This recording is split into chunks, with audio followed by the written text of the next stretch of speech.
Are there any corrections or additions to the minutes? No. Do I hear a motion to approve the minutes? I'll make a motion, we approve the minutes. And I'll Jake. second that. All right, motion's been made and seconded.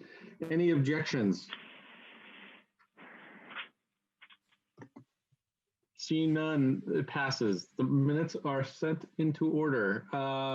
Do we have any general public comments, Kathy? No, we don't, but we do have comments for the action items.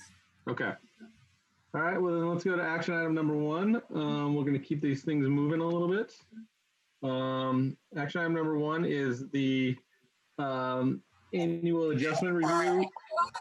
My understanding is that we deviated a little bit last year. You guys will know better than me from historical practice and made it just a straight 2%. I am relatively open to whatever the board would like, but I'd like to just understand better, contextualize this for us. And so I know, Stacy, I think you guys have a presentation to kind of go through with some slides. Yeah, if everybody's ready, I'll try to make it quick, but I'm going to share my screen. Let me know if you all can see a PowerPoint coming up. Get it. Yep. Let me switch. All right, can everybody see just the slides at this point? Instead of my notes, not that my notes are top secret, but so I'm Stacy Jones, the Fpdr Finance and Pension Manager. Just to state my name for the record. Sorry, I'm looking for my buttons here. And we meant to talk about the FPDR2 pension COLA in March, but that meeting was obviously canceled. So here we are talking about it in May, which is a little bit later than usual. So the pandemic has not completely changed our lives because it's the spring and we're still talking about the FPDR2 pension COLA, just like we do every year. A little stability into our lives. So first, let me talk about board authority and history. And some of you have heard this as many as maybe 10 times. But every year we have a new trustee, and I kind of got to talk. I think this year it's Chair Harwood, because I believe that Chair Harwood joined right after we made this decision last year. So bear with me and let me kind of talk through the board's authority and the history and give some context before we jump into the options. Remember that we have 2 types of retirees and surviving spouses, FPDR1s who were mostly retired by 1991. There are only about 350 of those left. And the majority of them are surviving spouses at this point. And for FPDR1s, because their pensions are a % of active duty police officer and firefighter pay, there is no decision for the board to make. They will just automatically get whatever cost of living adjustment active duty firefighters and police officers get. And I do have an update. Since we sent you these slides 2 weeks ago, the city has ratified a new contract for the Portland Firefighter Association. And it does include a 2.9% COLA on July 1st, 2020. So that means our FPDR1 fire folks will get a 2.9% cost of living adjustment on July 1st, 2020. No update for PPA. Those negotiations are still ongoing. And I do want to pause for a second and talk about the PFFA contract, because I needed to do it at some point during the board meeting today, and this seemed like a good place to do it. The contract that was ratified does include their last contract expired on June 30 of 2019. So they have not had a COLA. They didn't get a COLA July 1st, 2019, but the new contract does include a 3.9% COLA retroactive to July 1st, 2019, which is the same COLA that all other city employees got last July. So we are just now issuing a bunch of retroactive payments. You guys have heard me talk about this before, kind of a regular feature of life at FPDR now that new contracts are approved so long after old contracts expire. So we're on Thursday, we're going to pay about $240,000 to about 190 FPDR1 fire retirees and surviving spouses in pension retroactive payments. We just sent the payment file to Wells Fargo, so those should be in people's bank accounts on Thursday, and their letters went out today. Or I'm sorry, their letters go out tomorrow. And then we will also pay about $25,000 to about 95 active duty fire employees for disability retroactive payments. And those were mostly paid last week, although we have a few payments that are trickling out next week for those with more than one claim. So that's for the 95 active duty fire members who were on disability at some point between July 1st, 2019 and essentially now. We still have some other small retroactive payments to make to fire folks who are on long-term disability and some retroactive funeral benefits. But so we are mostly done with paying those retroactive payments for the new PFFA contract, but that has been ratified and it's in place. And then it does include, as I mentioned, the 2.9% COLA on July 1st, 2020. So that will be what our FPDR1 fire folks will get, and we'll wait and see for the FPDR1 police. Any questions about FPDR1s? Nope. No. So moving on to the FPDR2s. I mean, just to basically sum it up, the board can do whatever it likes with the FPDR2 COLA with one caveat. They cannot exceed, you guys can't exceed what PERS pays its public safety retirees, which right now the maximum PERS public safety COLA or any PERS COLA is 2%. But within that parameter, the board can do whatever it likes. So on to the next slide.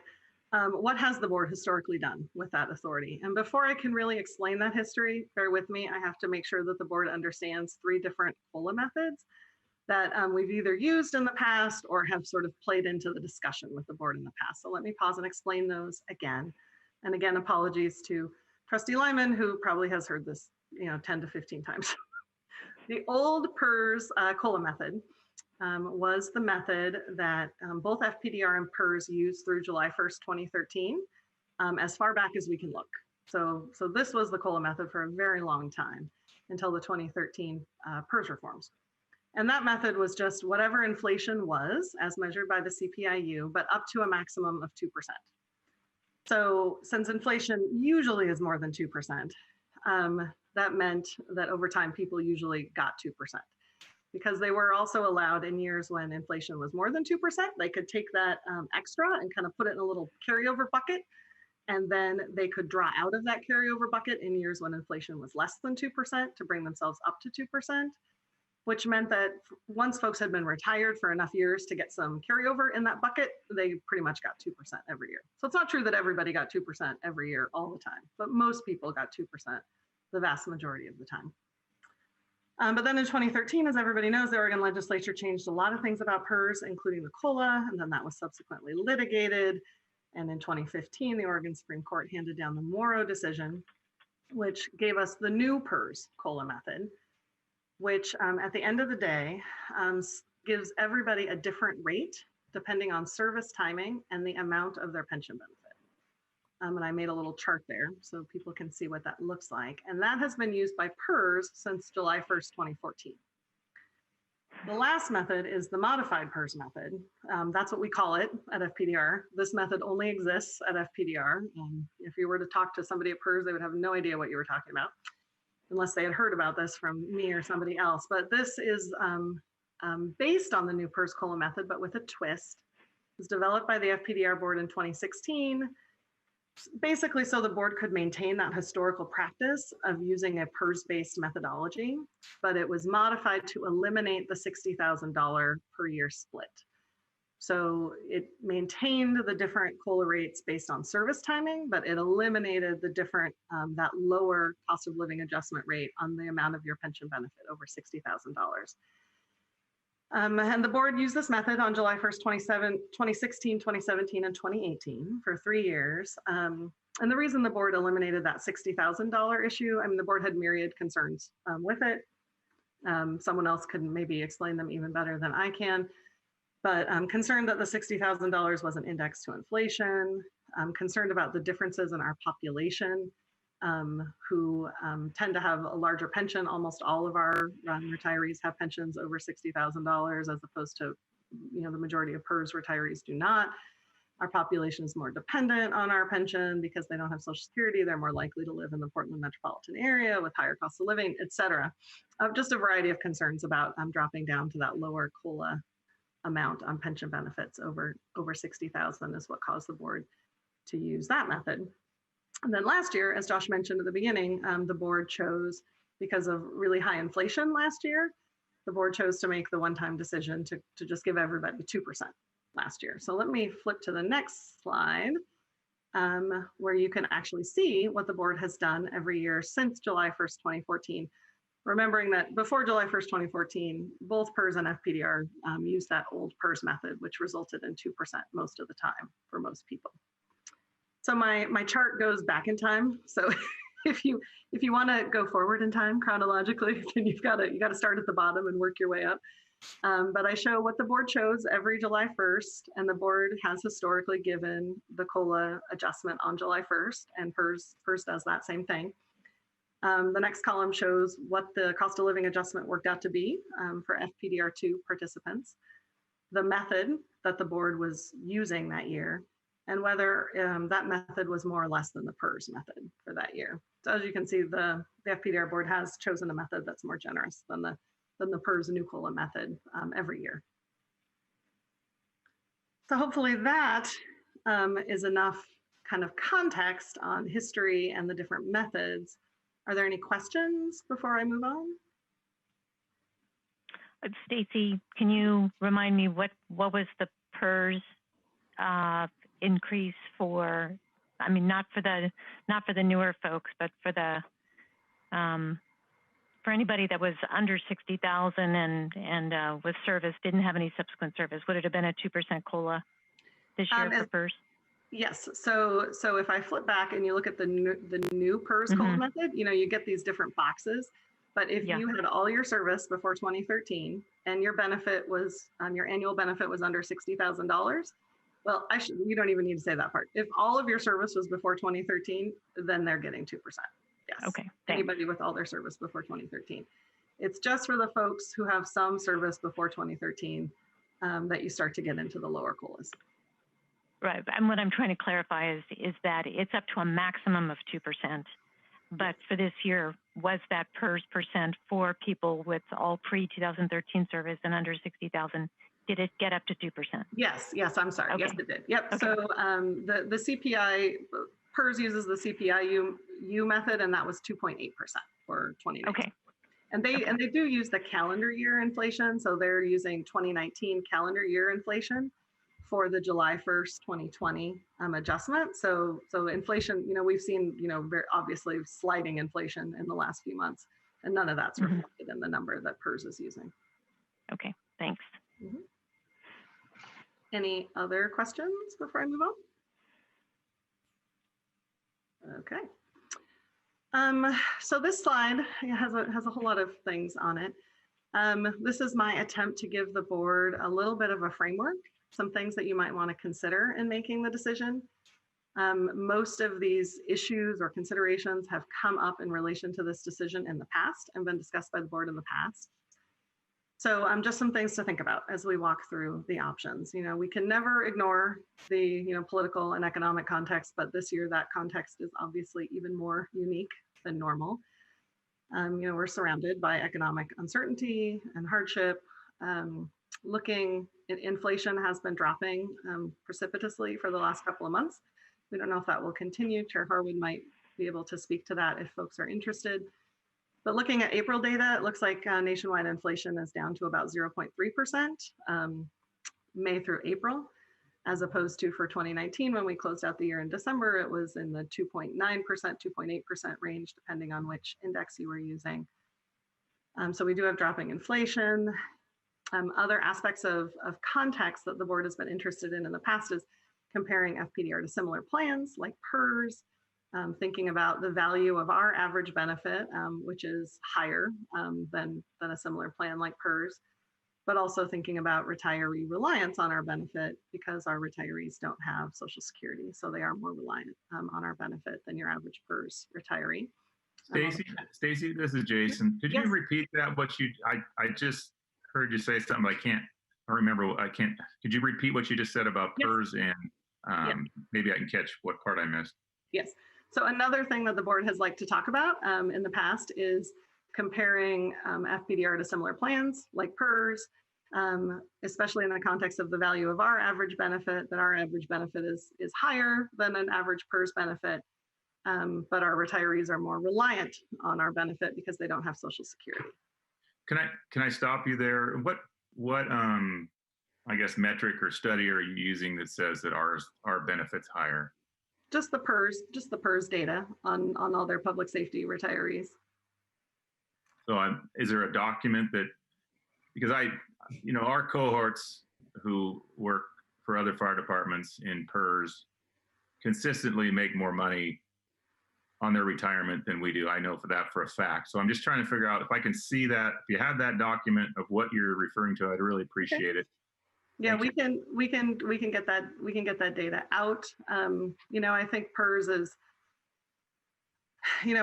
got all the different blended rates. They have the different tiers, so you get into that with PERS. Once you're down at the OPSERP level of benefit, there aren't that many OPSERP retirees probably at this point. Their accrual rate is only I got to remember now, I think it's 1.8%.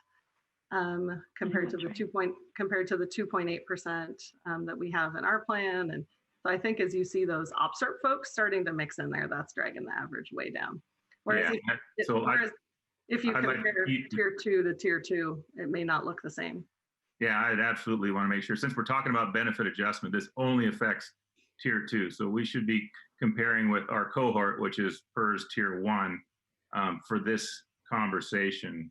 Or a mix of, it's a bit of a mix of tier 1, tier 2, and tier 1, tier 2. Yeah, definitely. And also a mix of tier 3, because tier 3 started in 2004 for PERS, and I want to say, or 2003, I forget. So we do have some folks who were, if they were in PERS, would be in OPSERP, would be in tier 3 in PERS. Yeah, but again, our tier 2 people, our cohorts are, I guess, tier 2 and tier 1, but I don't think our tier 2 cohort is OPSERP. There would be some, if you wanted to do a side-by-side comparison based on sworn date, there would be some Fpdr2 folks who would be in tier 3 in PERS. Yeah, based on sworn date, I get that, but that's not the retirement they're under. I'm not 100% sure I know what you mean, but we can come back to this if it becomes relevant, and we can definitely send out that data. Moving on to looking at purchasing power maintenance, this is another thing that the board has talked about. After all, that is the purpose of a cost of living adjustment, is to limit the erosion in the buying power of the Fpdr benefit. So that is certainly a consideration. I have some slides coming up that can help visualize purchasing power maintenance, and also the sort of other side of the coin, which is the fund and taxpayer cost. That's kind of the push-pull of the COLA, is wanting to maintain as much purchasing power as possible and being concerned about fund cost on the other side. So those are kind of the two pushing and pulling in opposite directions. I have some more slides coming up on that. And the last consideration, and this is just kind of strange and unique to the way that the Fpdr board sets this COLA every year, and that is thinking about how the board conceives of the time horizon for the COLA decision. The Fpdr2 COLA is set up in the charter as an annual decision. And today you really are just deciding on an annual COLA for July 1st, 2020. And the charter does say that you're making that decision every year, but that's not generally the right way to think about a COLA policy, because neither the costs nor the benefits of a COLA are very dramatic in any one direction in any one year, but they can be quite dramatic over time, both in terms of the benefit to the member and in terms of the cost to the fund, because it works just like compound interest. So if you think about the benefit of a COLA, if retirees get no COLA this year, or they get a 2% COLA this year, certainly that has an impact. Is it dramatic? Probably not. But if they got no COLA for 30 years versus a 2% COLA for 30 years, the impact is dramatic. And similarly with the cost. So I think that it really does matter how the board conceives of this decision in terms of the consideration, in terms of how you want to consider it. And last year, the board did make a one-time decision. Certainly this year, there might be a very good case for making another one-time decision. The situation is so unique this year. And then weighing that against the board's interest and really picking a COLA approach and sticking with it. Although this board can't bind future boards, so you can never know for sure if a future board would stick with that method anyway. But those are some of the things to throw out there as possible, framework. Certainly, you don't have to consider any of these things, and you all may have different things that you want to consider. These are the variety of issues that have come up in the past. So now I'm going to move on to some slides, two slides that give you 8 options, which I know sounds like a lot, but I narrowed it down from infinity because really there's an infinite number of options between 0% and 2%. But what I've done is pull up all of the options that the board has ever considered, really, and put them on these slides. So the two easiest options to throw out there, and I should say the board has never considered, to my knowledge, a minimum option, but just to give everybody the top and the bottom. The two easiest ones to throw out there are the maximum option, which would be 2% for all, and the minimum option, which would be nothing for all. The next option that the board has talked about over the years is the inflation option, where you have a COLA that is equal to inflation, and you usually in the prior year, because that's how we have historically looked at inflation, is for the prior calendar year. And this year that would wind up at 2% because inflation was 2.9%. For calendar year 2019, the board can't give more than 2%, so we'd wind up at 2% by default. And then the fourth option is the old PERS method, which is essentially the same as inflation, the inflation option this year, because inflation exceeded 2%. So again, with inflation in excess of 2%, you would wind up at 2% for all under the old PERS option. So I said I'm giving you 4 options on this slide, but really, in terms of practical impact, there's just 2 options on this slide: the minimum option, and then the maximum option, the inflation option, and the old PERS option all get you to the same place, which is everybody getting 2%. So on the next slide, these are the more complex options that the board has either used or discussed in the past. So let me take a minute to go through these options. And then I do have some charts coming up where you can kind of compare the different options on a range of parameters. So the new PERS option, we talked about what that looks like before.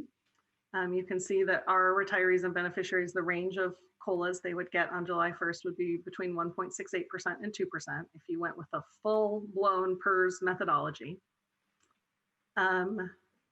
It is the basis for, like I said, the board has never used this method. It is the method that PERS has been using since July 1st, 2014. I'm going to come back to that for those impacted bullet in just a minute, because I think I can explain it a little better after we talk about modified PERS.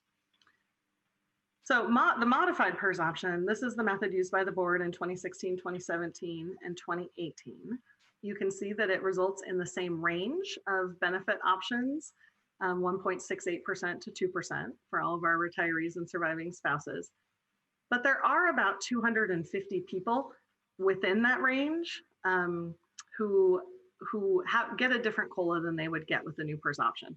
And those are the 250-ish people we have with some service time after 2013.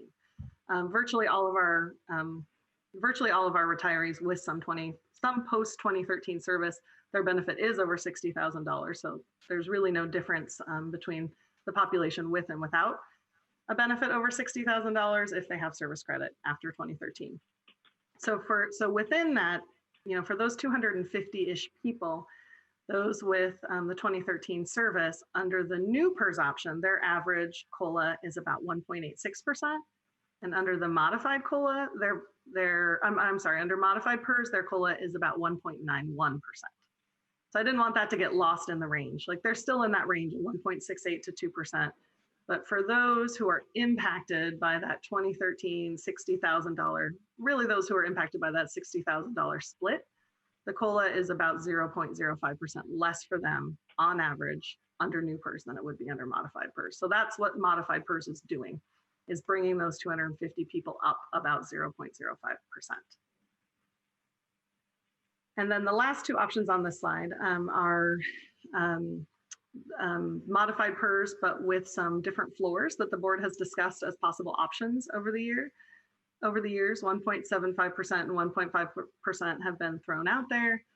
So this puts those up there. You can see that the range then is 1.75 to 2% under the modified PERS option with the 1.75% floor.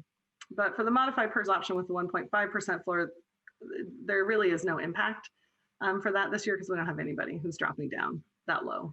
So that's no different than the modified PERS option this year. Stacey, can you remind me, has the floor been applied in the past, the 1.75, or just discussed by boards in the past? It's just been discussed by the board in the past, but it has never been applied.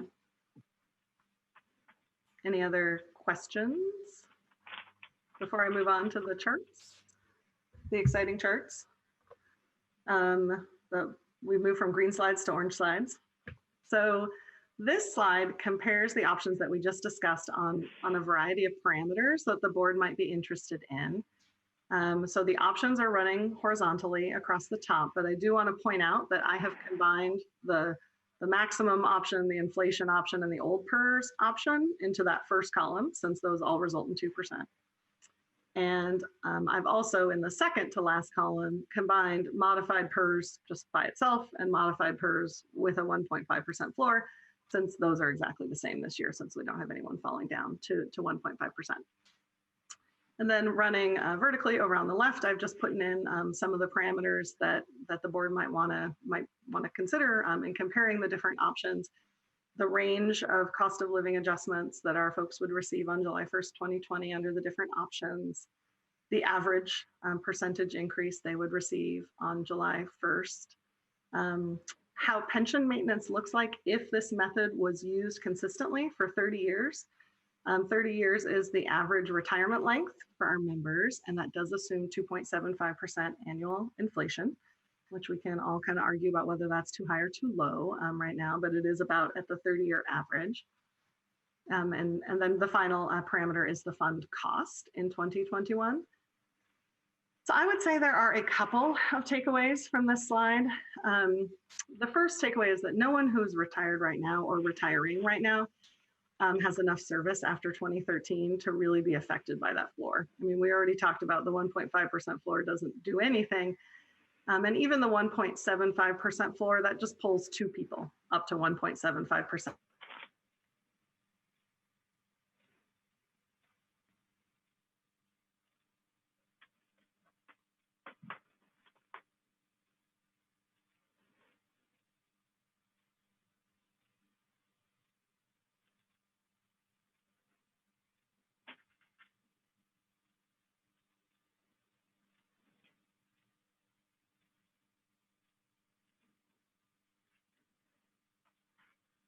Like people, oh, there was a little freeze there. Did I freeze for you guys, or is it okay? Yeah, I couldn't hear you for a minute, but okay, you're back. Yeah, then we lost you, Stacy. So the pension maintenance after 30 years, can you give us a little more color on what those numbers mean? Yeah, and I think I have a slide coming up, a chart. Here, why don't I just flip forward to it right now? Because this might help. Does this help folks visualize purchasing power maintenance a little better?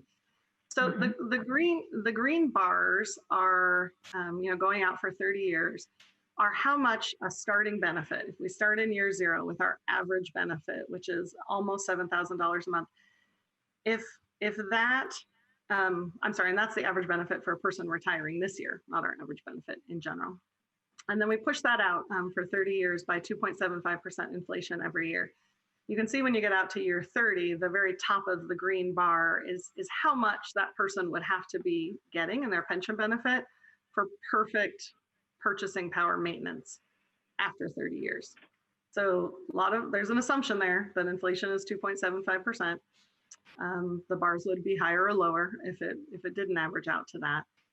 And then each of the colored solid lines represent different COLAs and how close they get someone to maintaining that purchasing power. So you can see that with the orange line, the 2% COLA, which is the most the board can give, after you can see in the early years, you're almost fully maintaining purchasing power, but it erodes over time because if inflation is 2.75%, 2% is obviously not enough to keep up with that. And at the end of the 30th year, that retiree has about 80% maintenance. That means that they could buy instead of buying 100% of what they could buy when they first retired, now they can only buy 80% of what they could buy. Does that make sense to everybody? And then I also have put up there a 1.5% COLA and a 1.75% COLA, both because those are floors that the board has discussed in the past, and also because that will give you some of the that shows you some of the variability within the modified PERS and new PERS methods. And then the other 2 colors are kind of the worst case under 2 different methods. The yellow 1.42% line, if I took somebody who had the most possible service after October 8th, 2013 that any FPDR 2 person could have, So that is somebody hired on December 31st, 2006, the day before the plan closed. They would have a 1.42% COLA under the modified PERS method. So that kind of gives you the worst case scenario for the modified PERS method. And that, as you can see, that person has 68% purchasing power maintenance at the end of their retirement. And then the gray 0.75% COLA line, this is a little more estimated, but this is my estimated worst case scenario under the new PERS method. And the way I got there was I just took our largest pension we have right now is about $180,000 a year. And I inflated that out to when the fictional person who started on December 31st, 2006 retires. So they have the highest pension that I can come up with that's based in the reality that we have today. And then the most service after 2013, and that gets me out to a 0.75% COLA. So this is my best guess of the worst case scenario under the new PERS method. And you can see that that is maintaining purchasing power at about half, about 55% after 30 years. And you can see the slope of the line as well, how people are impacted throughout their careers. Stacy, this is a question. Oh, sorry, Jason, go ahead. I'm assuming that the orange line means 2% every year during these 30 years? Yes. Okay, so everything is consistent all the way through. Yes, and so the assumption here is that the board picked a method and stuck with it for 30 straight years. Okay. And that obviously has not been our experience recently, but it allows you to see what would happen if we picked a method and stuck with it for 30 years. Are there other questions about that slide? Yes, I have a question. I think I was on the board in 2018. I'm going to do a quick little history quiz for you and see if you can have the numbers. July 1, 2018. If I remember right, I think the average COLA that year was like 1.86 is what it kind of figured out, because that was when we used the modified PERS. Does that sound familiar to you? That was probably the lowest COLA that anybody got, but it certainly wasn't the average. The vast majority of our retirees, and I should make this point now, I was going to make this point later, the vast majority of our retirees are going to get 2%, no matter which of these methods the board chooses, unless the board chooses the no COLA method. Obviously, right. Anything, because almost all of our retirees have all of their service before 2013. We only have like 257 people with service after that. So the average, and I could even pull up, the 2018 presentation if you wanted, but my guess. No, I was just curious because it leads me to my next question of, do we remember or do we know what because I know we had several years of high inflation, what was used as in 2018? So I'm backing up a year before last. What was the CPI that year? What year? Is that when we used like the 3.9? So last year in July, for the July 1st, 2019, inflation for calendar year 2018, which was kind of the basis of the thinking for July 1st, 2019, was 3.9%, which was the highest. Okay, so let's back up one more year. Wasn't it like 3.2? We had like 2 high years there. Is that right? Yeah, I'd have to pull out of the screen and look at my other screen, but Chair Harwood, do you remember off the top of your head? No word from Chair Harwood? No, I'm looking now. No, you are? I thought it was in the high 3 or low 3s. And I'm just curious out of history data collection. I'm just doing like a history thought process here. Yeah, I can, I have to pull out of this presentation and stop sharing my screen. So maybe we can come back to that, Brian, but Josh, Chair Harwood can also look that up, but I can look that up. But for what it's worth, we'll know for sure in a minute when we can look that up, but I think you're right. I think we had 2 years in the 3s. I think you're right, but let's not guess. We'll look. I agree. And I could look it up too. I guess I have like 27 devices here. I could probably find it again. We're all surrounded. As we all do, right? We're all surrounded by devices. Thank goodness this didn't happen 10 years ago, or I don't know what would have happened. Oh my God. Okay, thank you. Those are the questions I had. I just, my thought process is, what have we done traditionally compared to today's world and stuff? And I've got a few more questions, but they'll come later in the presentation. Okay. So Okay. I have one technical question to help me understand. I think I asked the exact same question last year and maybe the year before. When you say that this is only an annual decision, what benefit threshold level are you going to apply the COLA to? Is it their current, fiscal year 1920 benefit that's going to be increased effective July 1, 20? So when we say it's only 1 year, it still is compounded based on prior board decisions, correct? Yes, exactly. Okay, You have it just exactly making right. sure. Okay, Yes, very you have it good. exactly right. And just to restate that for everybody else, when we say it's just a 1 year decision, what I mean is that the board has not committed itself to a future COLA amount. But the COLA that the board chooses to give every year, every July 1, it does compound. So last year, the board gave everyone 2%. And so let's say, our person had a $100 a month pension and that made it $102. Now we're going to increase that $102 by whatever the board decides today on July 1st. Okay, good. And so just to draw the comparison, that would be contrasted by something we're not doing, but would be contrasted to saying, if let's suppose we changed it from what was 2% last year to the modified PERS, just the straight modified PERS without a floor, so that it was kind of a broken based on service before and after October 2013. If you went back to the actual date of retirement and recalculated the COLA on that basis from all those years forward, that we're not doing that. We're just locking in whatever was there before based on prior board decisions, but it's only going to affect the following 12 months. Yes, exactly. Okay. Exactly. Thank you very much. Okay. Exactly. Okay. Is that clear to everybody? That makes sense, everybody? Okay. So I'm going to just skip back to that chart because I feel like I wanted to point out a few other things on this chart.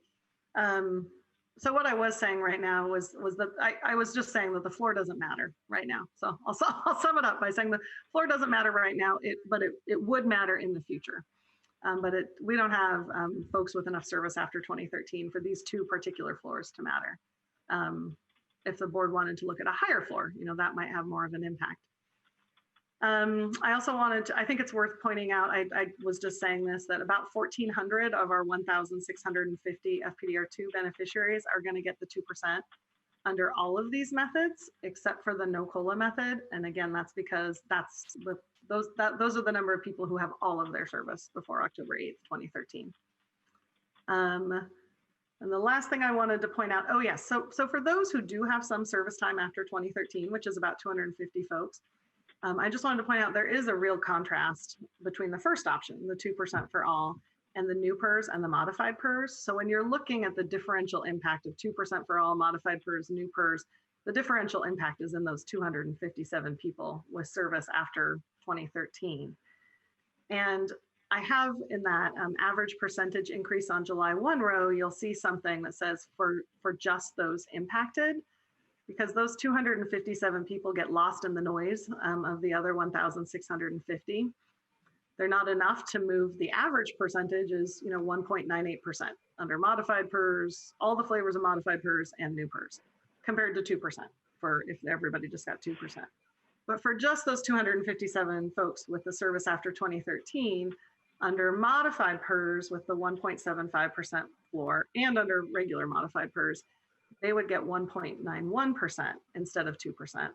And those under new PERS would get 1.86% if we chose new PERS instead of 1.9 or 2%. So I just wanted to pull out that, the vast majority of our retirees are not impacted one way or the other unless you choose no COLA. But this is the impact for those 257 people. It's the difference between 2%, an average of, and then an average of 1.9% and an average of 1.86%. Does that make sense? Mm-hmm. So you can pull out that subgroup for whom this really matters. And for those... real quick, Brian, it was 3.1%. Was it 3.1? I saw, or was it 3.6? Was it, you got 3.1? 3.1 here. What, is that the national or was that the West Coast model? The West Coast Jose. Okay. 3.1. Okay. And that was in July of 18. Or the that's 17. What it would have been. That's when it would have been applied. Yes. Okay. Thank you. Yep. Hey, thank you, Chair Hartwood. Confirming our memories are not as bad as we think. It was in the 30s. That's close. That's 3.2. Whatever. It's pretty impressive, actually. In terms of pension maintenance on this chart, of course, pension maintenance is going does drop, obviously, as you move from left to right.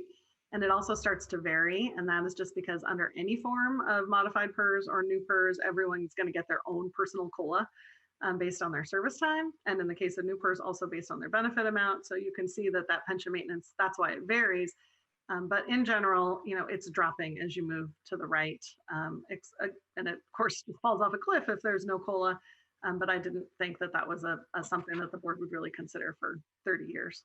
So I didn't calculate it for 30 years. And then on the last row is just fund cost. Obviously, no COLA is cheap. It doesn't cost anything. But other than that, there is not a very large difference in fund cost in fiscal year 2021 between any of these methods. Again, because all of these methods are going to give the vast majority of people that 2%. So we're really just talking about the difference for those 257 folks in the fund cost. Any questions about the slide before I move on?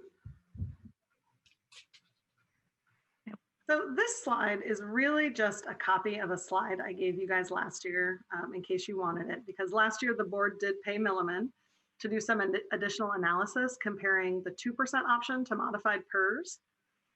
So these numbers are a year old, but they're unlikely to have changed much. And the slide doesn't compare all the options on the parameters to the right because we don't have the information for all of the options. We'd have to go back and ask Milliman to look at those, although you can, figure out where the other options would go in a range. So this is exact same information you saw last year, showing that in terms of the plan liability, which is the cost of all of our current participants with their current service time and credit, that the 2% for all, and again, this would be if the board chose this method over the life of the plan. Then the increase in the plan liability would be about $65 million versus doing the modified PERS. So that $65 million, I don't think that would have changed much from last year. And I don't know how much, there'd be maybe a little more variability in the next two measures, but Milliman had calculated the cost to the median taxpayer over the next 20 years. There's virtually no difference or a very small difference, especially when you consider that's a cost over 20 years between the two methods for the median taxpayer. And it doesn't move the likelihood of exceeding our tax levy cap by much between modified PERS and the 2% for all method. So I thought the board might like to see that data again as well. That's really helpful. Yes, you're welcome. We just went over the slide, so I won't make you look at it again. This is another slide from last year. Again, this slide is just identical to last year, and the purpose of this slide is just to show the general slope of the cost curve over the long term when you compare 2% to modified PERS. Because as we've been saying, for any of the flavors of modified PERS or new PERS, the savings, or however you want to think of it, or the cost of the 2% method, don't really show up for another 5 to 10 years. And then it grows sharply from there. And that again is because we've got to get enough folks with enough service time after 2013 for the two methods, for the different methods to really produce a significant difference. So you're looking at very little different from 2019 to 2026. There's really not, modified PERS is not saving you much money over 2% for all, but beyond that, that's where you start to see the 65 million. This is just the annual levy, the impact on the annual levy. But where you start to see that cost difference emerge, and that's when we get a critical mass of folks with service after 2013. And from the member perspective, that's where you start to see the real impact to the members, and COLA is starting to drop a lot more. Stacey, thank you for making that point. I know when I looked through the slide deck, this slide kind of struck me in questioning. Are we making sustainable decisions for the long term for the fund? And, I know when we look 10 years out, it doesn't look hugely different. But when we have members who have 20, 25 years before retirement, I just think it's important for us to think about the impact of the decisions that we make today on the sustainability of the fund. Picking up on that, let me ask a question. These numbers look scary though, but when we put them in the context of the overall percent of, the levy percent, will this difference, I mean, I see that you projected, a 0.1% difference in the likelihood of exceeding the maximum levy amount versus for the modified without a floor, which I'd be surprised if we wanted to do anything less than that, versus the full 2% or the old PERS, whatever it happened to be.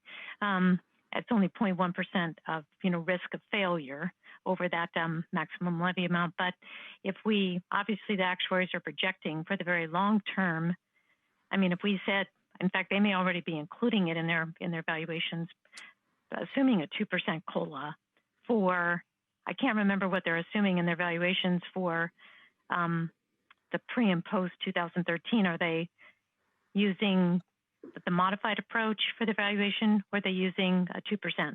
They are. The Milliman is using modified PERS because that's what the board used for those 3 years. I mean, the board gave explicit instruction to them on what to use. And since last year's COLA decision sort of was made in the context of several members saying this is a 1-year decision, they stuck with the modified PERS. But I think to your point, going back to the other slide might be helpful. What I'm wondering about that isn't stated here is, while the long-term impact in a dollar amount increases as you get more people with more service after October 2013, what's really the likely expected impact on the levy percent, not the failure rate, not this 1.1% possibility of failure, but what's really the average expected difference in the annual levy rate if you use, say, a straight 2% versus a modified COLA? Did we get that kind of information last time? Yeah, that data sort is probably, I mean, it obviously underlies this graph, so I could probably pull that up, because to get the difference, I obviously had to calculate both. Although I did do this a year ago. So we would have to say, I'd have to, but yeah, certainly we would have that data. I think you can get to a partial answer to that question by looking at the cost to a median taxpayer. Wondered, yeah. I mean, sort of. It's you can sort of see, okay, these numbers are large to your point, Trustee McLeod. But right now our levy is 180 million-ish a year, and so a couple $1 million on 180 million is still a very small percentage. So even when you're out in 2038 and you're looking at a $4 million cost, and let's say, now the levy is going up and up and up and up as we try to fund 2 generations of pensions simultaneously. So let's say I'm completely making this up for illustration. I'd have to pop out of here to look that we were at 300 million levy at that point. You can think, well, 4 million as a percentage of 300 million. Yeah, it's 2.5. Well, it's 2.5% of the 180, the 4.5. So, yeah, over that period of time. So I hear what Trustee Fouts is saying, but also just recognizing that the increase in things looks really scary. But if you put it in the perspective of what's the overall expected difference between what we might be likely to incur on the low end, which would be the modified, I think, versus just a flat 2%, if the difference over the very long term is about 2.5% or something in that vicinity, it's much less scary. Yeah, and I think you can see, really and truly, this slide is meant to illustrate the shape of the curve, and I think we have all seen so many scary graphs lately that anytime you see a graph with a slope like that, panic a little bit sets in. This is more to illustrate the slope of the curve than to make this look like some scary mountain of costs. It is really just to show folks that the way that these methods work, that's the exponential curve that you're going to see. And so I really just wanted to illustrate the slope of the curve and to point out that these don't seem like they're that big of a difference, because they're almost no difference at all right now. So if I heard you correctly, there's no way to flatten the curve on this. Okay, I'm just making sure I heard that right. Yeah, unless we go with 0. We appreciate that right now. Social distancing will do nothing to this curve. All right, nothing. Well, I mean, I guess that might not be true actually, because we might have mortality. But yeah, so mostly to illustrate the scale of the curve, and I think, or the shape of the curve. And I think going back to this data that, again, this is a year old, but when Milliman looked at this, and they used modified PERS, which is what they're currently using in the valuation, they gave about a 1% chance of exceeding that levy cap over the next 20 years. And if they built in the 2% for all over those same 20 years, they came up with a 1.1% chance of exceeding the cap. So in terms of, I mean, I think that also gives you a sense of scale. It's not moving that needle very much. Mhm. So are we on the? Do you have more? I'm sorry to interrupt you. Do you have more slides, or are we on discussion points now? No, you guys can breathe easy. Oh my goodness, we're finally done with Stacy's never-ending boring slides. Yes, we are on to questions and discussion. So I have my discussion point is that, and the reason I asked the history about the 2018 and the 3% stuff like that, because I believe back in that year we did the modified. We followed kind of the recommendation. And the way I look at these is I look at the data that is given to us as we should from the year before, right? And so in that year that we had the 3% CPI, we still gave the modified the 2 previous years because we were under a lower CPI in those years compared to now. Now that we're under a higher CPI, I think we follow that data. I understand that what the world is giving us today, but I think that part of my thought is some of the decisions that we make for today are based off of data that we have from the previous information, because we can't foresee in the future. Maybe a cure will be made tomorrow for all of this and the economy will boom to a 4% growth next year. We don't know. But that's a decision we can make next year about what happens this year. My thought is on this is we still have the 2.9% growth. We still have the buying power that is not going to change for these trustees. It's a very small number. You said 250, I think was your number. Yeah, that's kind of where my head is. It's like I'm basing my decision. I think that we should consider is base it on the information that we have from the year previous. And if something changes this year into next year, the next year when we have the same conversation, we base our decision off of that information. That's kind of where I'm discussion or my thought process is.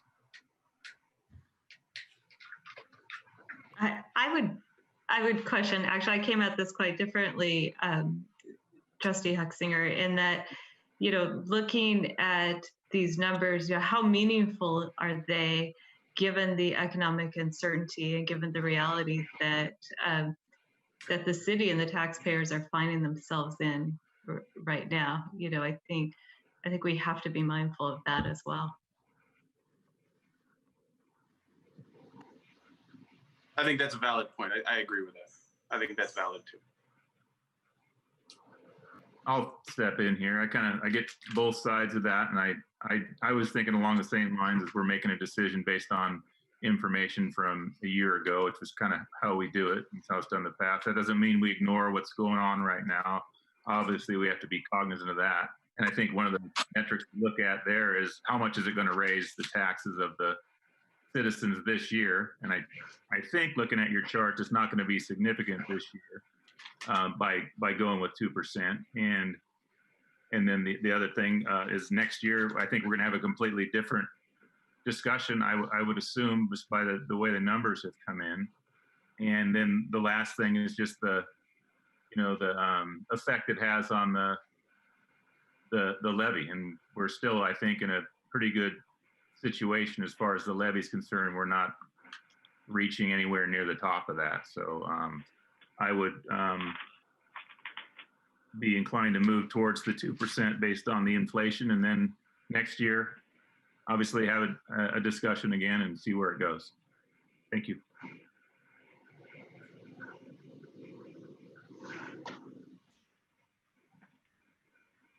I guess, I'm sorry if I interrupted you, Chair. Were you going to talk? No, go ahead. Oh, I think Jason that's exactly what I'm thinking too, is we've got a minimal cost value. I mean, I think we talk about this on a yearly basis. I think that we look at the information that's ahead of us. I'm leaning toward the 2% because as Kathy said, we're having such a small number of people that aren't getting the 2%, that it's even a smaller amount of a negative impact, I guess, on the fund. That's something, I mean, that's just something that I'm looking at too. Just this year, I'm looking at leaning toward the 2% for all. So I think Jason summed that up very well. Yeah, I guess for the same reason you just stated, I'm more inclined to agree with Trustee Fouts, that because it doesn't impact a lot of people, that there's an opportunity not to look like we're giving away everything when in an otherwise tight financial environment, and that we would leave a little bit of room, at least figuratively, by doing something a little less than just the full 2%, even if it doesn't impact very many people. I'm a little worried about the optics of it, and I'm also just I don't think it's necessary right now, and I'd like the idea of giving us some room to then crank it back up next year if we need to, or something like that. I mean, I don't know. I'm sort of having trouble divorcing the current situation with this decision, frankly. And this is Kathy. Let me weigh in for just a minute. Thanks for everybody's comments. I have a bias against the new PERS method in general, simply because because of the limitation of bargaining agreements and other things, PERS's hands were tied about the kinds of changes that they could make to try and bring plan costs under control. And so this partitioning of the service pre and post 2013 and putting in the $60,000 cap was effectively a way to help them bring their overall program costs under control. I mean, it's still under control, but it was a way to try and bring costs down. It wasn't a way to realistically provide a COLA benefit for retirees. So I have a bias against the new PERS methodology because it doesn't really attempt to try and provide a rational basis for providing a COLA benefit to retirees. So I come from the perspective that some amount not to exceed something like 2%, the old PERS, but sort of inflation not to exceed 2%, or some other reasonable floor, such as 1.75 or even 1.5, is a more reasonable basis to just kind of approach the COLA in the first place. Because we know that the other approach was taken just because their hands were tied about other ways to change their program, and so they chose the one or two available to them. So I come from the perspective of thinking if the program overall is sustainable with going up to the old PERS method, that's what would be my preference, would be the 2% across the board. I do agree that the optics of the current financial situation, kind of having everybody in there to try and do their part to bear some of the brunt of the reduced revenue, increased cost, et cetera. And if a modest way to illustrate that everybody's sharing in that to some extent, I would probably encourage something like the modified PERS with 1.75% floor. It has a minimum effect on people this year. It kind of shows a return to considering using something less, but not just, I think the 1.25% modified PERS approach is just silly, or the no, I don't think it's a realistic COLA. So I would go with something like that.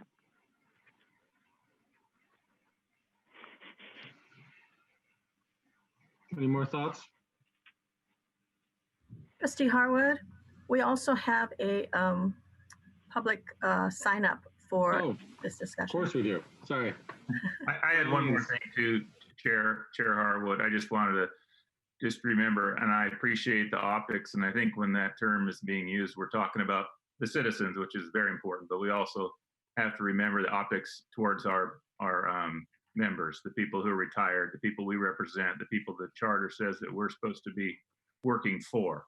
And I know we have a fiduciary responsibility toward the citizens also, but I'd like to, make sure we're turning our thoughts towards those people mostly when we're having these conversations. So that's where I'm coming from, is representing our retirees, and I believe that the fund is well funded.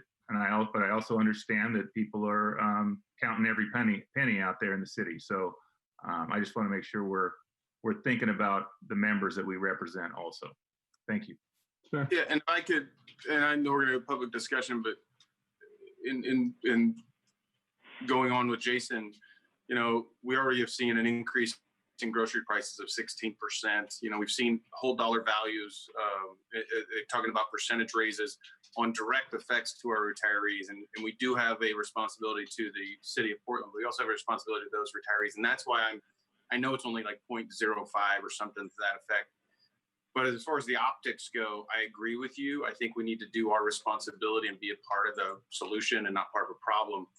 But as far as optics go, when you look at a 2.9% CPI and we've agreed to a 2, we're still below an optic level of what the news media or anyone would put out as hey, the CPI was 2.9 and the retirees are getting 2. I mean, you do have that sort of information. There are intelligent people out there that can figure out, well, that 2% is the max they could go. They couldn't go any higher. And there are intelligent people out there. But as far as optics and things, we're still almost a full % below the CPI given. So we have a balance between the two here. As I was doing the history before, the reason I was saying that was in the history before, when it was in the 3s, we were down in the we were taking that modified purge and in the 1.9s or 1.8s of those couple hundred people. So again, I'm going with the history and how we've always got to weigh that responsibility. So I think Jason articulated it well. All right, Kathy, you want to call whoever's up? Yes.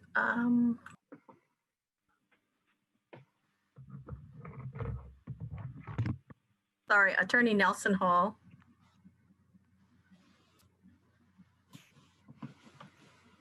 Hi, Nelson.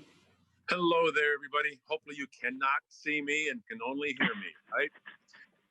Yes. Go ahead. Thank you. I did sign up for this item, and that was simply more of as a place marker to make sure that if there was something that came up during the discussion that I've been listening to now, where there was something I needed to have some input. I think what input I would offer, I have heard a couple of the trustees already address specifically the optics and so on, and the discussion regarding this notion of being tied into the formula used by PERS or not.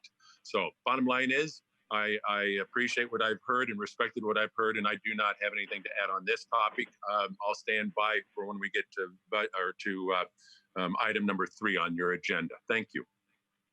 Thank you. Anybody else, Kathy? No, don't worry. No one else has signed up. Okay. Any more discussion?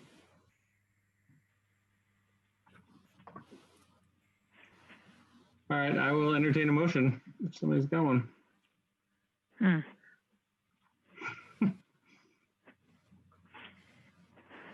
Well, I'm before we go to motions, and so Jason, sorry, Trustee Lehman made a comment about where our optics are best placed on this. So it feels to me like we're maybe a little bit split 2 and 2 with me in the middle in terms of which direction to go. And any second thoughts after his comments about the optics? Is it appropriate for us to be focusing more on the cities and I mean, is the plan's budget really going to be an issue, and the tax revenue, is that going to be something that we have to worry about for the first time, when really based on the prior actuarial projections, we weren't coming anywhere close to those things being threatened. I mean, I know we have a statutory, collection of that money, but if other revenues are down for the city, is there suddenly going to be a lot of pressure relating to, these levy amounts? So otherwise, I would think that we want to focus on the participants, as Trustee Lehman said. Sorry, go ahead.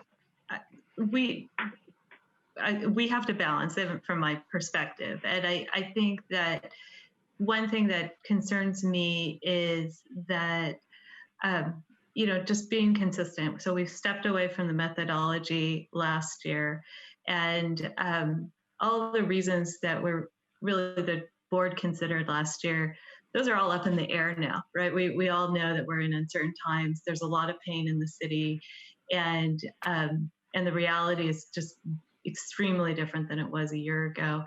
So I would really encourage us to consider moving back to some sort of methodology that we can be comfortable with going forward. I understand Trustee McLeod's concerns about the PERS methodology, and I really appreciate your perspective on that. But the challenge that I have with going with 2% now, when circumstances are so different, is what is the methodology that we should be applying as a board, and how should we be thinking about this so that we have some consistency year over year in our approach.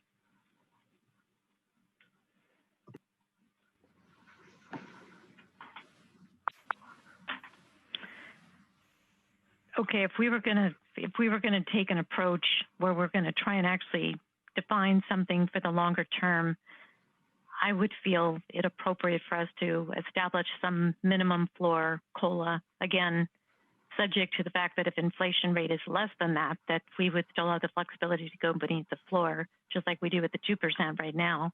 But I would prefer that we establish a higher floor than the 1 point. What, Stacy, remind me again, is it 1.25? So for them? Oh, I'm sorry. For them, Let me make sure I understand the question. Is the new PERS methodology, what's their floor for the new folks? Is it 1.25%? Yes, I mean the new PERS method doesn't have a floor, but it is essentially 1.25%. I said that badly. I meant it's always subject to inflation being at least that amount, but it's 1.25% maximum, correct, for that second group? Yeah, if you had for the post 2013 service over pay over 60,000 or benefit over 60,000. Okay, so in that context, I would advocate, if we're going to try and define a longer term stable approach, that we incorporate at least a 1.5 and possibly a 1.75% second tier, sort of second tier threshold for the COLA level.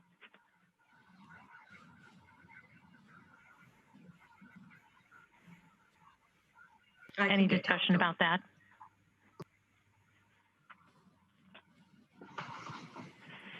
I think I'm okay with that for what it's worth, but I'd like to establish something that sort of anchors us somewhere that's less than the maximum, just given the circumstances that we're in right now. That's all I'm most concerned about.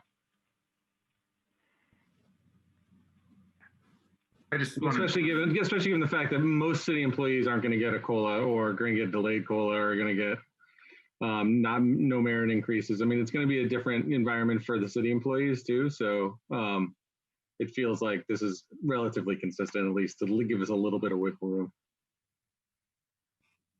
I get 2 points on that. I'll address that point first. I think it is a different group than the actual employees that are working right now. These are people that are on a fixed income. They're not out working. They don't have other options. This is what they get. And our members don't get Social Security, so this is their benefit and their raise for the year. So I understand that. So, and then back to the first one, as far as I understand everybody's concerns, but I don't think, no matter what we do, I don't know if we pick something with a floor, if that's going to anchor us or put us in any path to move forward. It'll be the decision that we make this year, and then next year we'll be making another decision with who knows what that's going to be. But I'm sure we're going to start by basing it on whatever the cost of living is going to be that comes out next January. So I want people to keep that in mind too.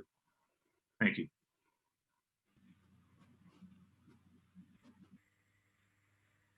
Well, I think I'm hearing at least a couple of the trustees suggesting that we not just be as ad hoc as we have been, and that we try and actually be more definitive about what we'd like the longer term approach to be.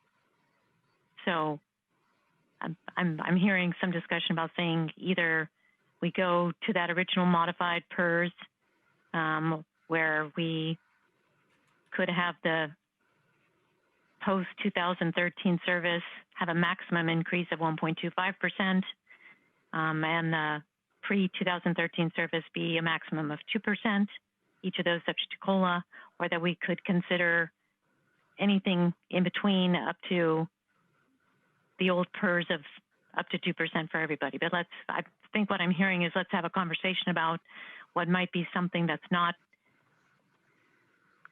subject to change every year, even though the charter allows us to do that, or our procedures allow us to do that, to try and be more definitive right now, if we can be. So in that context, I'm advocating for, if we decide that we want to have something definitive this year as opposed to ad hoc again, I'm going to advocate for that post 2013 service to have the maximum COLA not be at 1.25%, but rather that we try and implement a procedure to have it be at least 1.5, if not 1.75.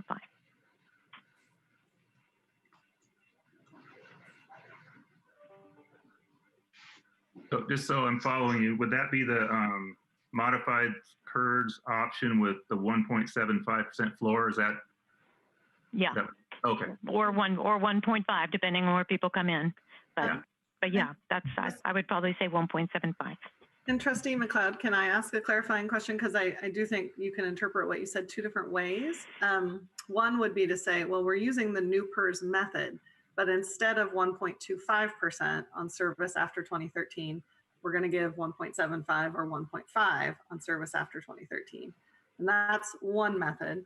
And the second method would be to implement the modified PERS, except for that after all the blending is done, where we're blending in the 2% they get on service prior to 2013, that you can't be under the 1.5 or the 1.75. And those are two different approaches. Yes, you're right. And I was thinking the former. I was thinking that the second piece, the second service piece, would be up to 1.75%. So the blending would potentially be somewhere between 1.75 and 2, depending on the result. Mm-hmm. And for the rest of the board to know, so that's a very unique, it's a unique idea we haven't heard before. And I think, so that would get you sort of in between the two methods, it would be more than modified PERS with a floor, but it would be less than 2% for all. I mean, of course, I don't have numbers in front of me, but to give everybody a sense, it would be, because everybody who's getting a blended rate, those 257 people, the piece that would be blending in would be 1.5 or 1.75 instead of 1.25. And so that would raise the COLA for all of those 257 people as compared to just modified PERS. Whereas modified PERS with a floor is just going to raise 2 people, I mean, depending on where you choose your floor. Okay, I see what you're saying. I did not realize that that your modified PERS with 1.75% floor was really sticking with the 1.25%, but then just saying if the aggregate result was less, go to 1.75. Yes, that is what I think the board has meant in the past when they've talked about that floor. So those are two different methods, but this approach is different and is sort of in between the modified PERS. Got it. 2%. Got it. Yes. Well, then I stand corrected. I would actually be very happy with either one. My main goal again is just that I see the new PERS method as really a completely artificial method aimed at getting the maximum decrease in their overall programs or increase in their overall program savings without a real regard to whether or not that was a meaningful COLA for retirees. I mean, I just don't think it was done in that context. It was done in the context of our hands are tied on 99% of what we can change in this plan, but that's one thing we can change, so let's change it. But it wasn't with regard to the fact, is that a reasonable COLA to provide for the long term in retirement? So I really just want to get away from that more than I care about whether it's the modified floor as you've defined it, or truly picking, say, a 1.5% or 1.75% for the second level of COLA maximum, I guess is the way you say that. But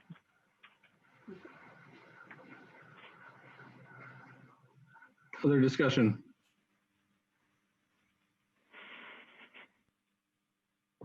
Anyone want to stick their neck out there? The motion?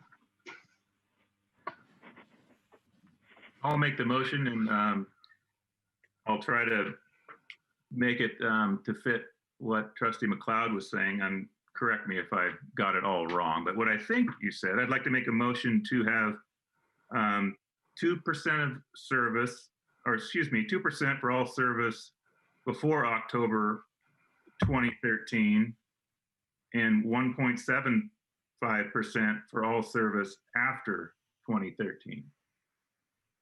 And that would create a different, I guess, formula for most people. Yes, it is correct then that of those 257 people with some service before 2013, all of their COLAs would be increased under that method as compared with just modified PERS. Okay. Does that make sense to everybody? Stacey, is there an easier way to do this administratively for you, or is this not that big a deal? I mean, it's just an Excel spreadsheet and an upload into our system. Just want to make sure. I really, really, really appreciate the question, but really, we can do it. We can do pretty much anything.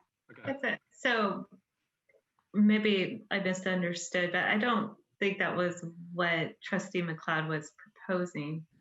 I thought I heard Trustee McLeod propose the modified PERS with the 1.75% floor. I actually proposed what Trustee Lehman said, but that was in ignorance of the fact I thought it was what Stacey had described in her 1.75% floor methodology.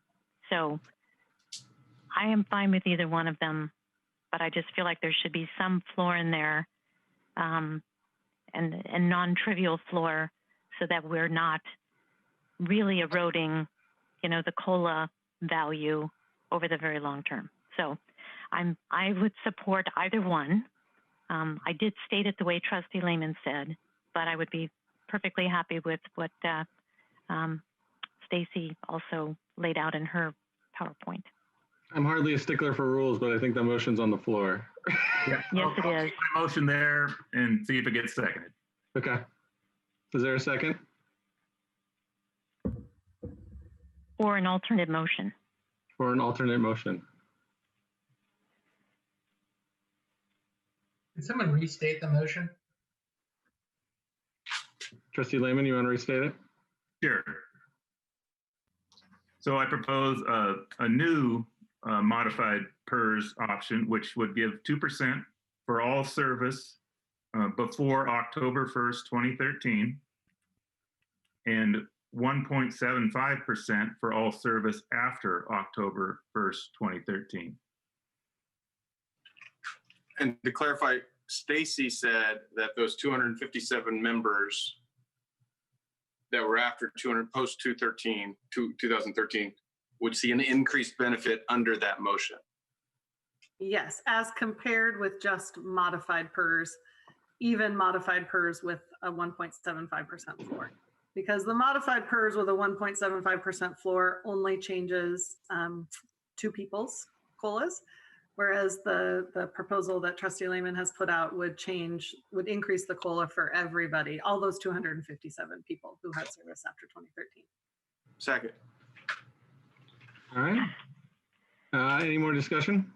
Can I say one tiny thing before you vote? Trustee Lehman, would you be willing to change your motion to say service after October 8th, 2013 instead of October 1st? Because all of our systems are set up to calculate service after October 8th, 2013 rather than October 1st. I accept the amendment. I don't know if it has to come from somebody from the board, but I accept that amendment. Probably it does. I don't think I'm allowed to amend your motion. I'll make a second to the motion with amendment that we start with October 8th, 2013. And that's a friendly amendment, right? That's a very friendly amendment. That's what it felt, very friendly. Yes. So any more discussion? So I'm going to raise. Oh, go ahead. No, you go ahead. No, that's okay. Go ahead. I was going to say, so now that we understand more clearly, and I understand more clearly what Stacy's modified PERS with the 1.75% floor is, and that's slightly less generous than what I'm, well, certainly less generous than what I'm saying, but certainly would not allow anyone to have a COLA less than 1.75% in right now. Does anyone else want to make a motion? I'm happy to support either one. Anybody else want to make a motion to go with the modified PERS with the 1.75% floor as Stacy presented?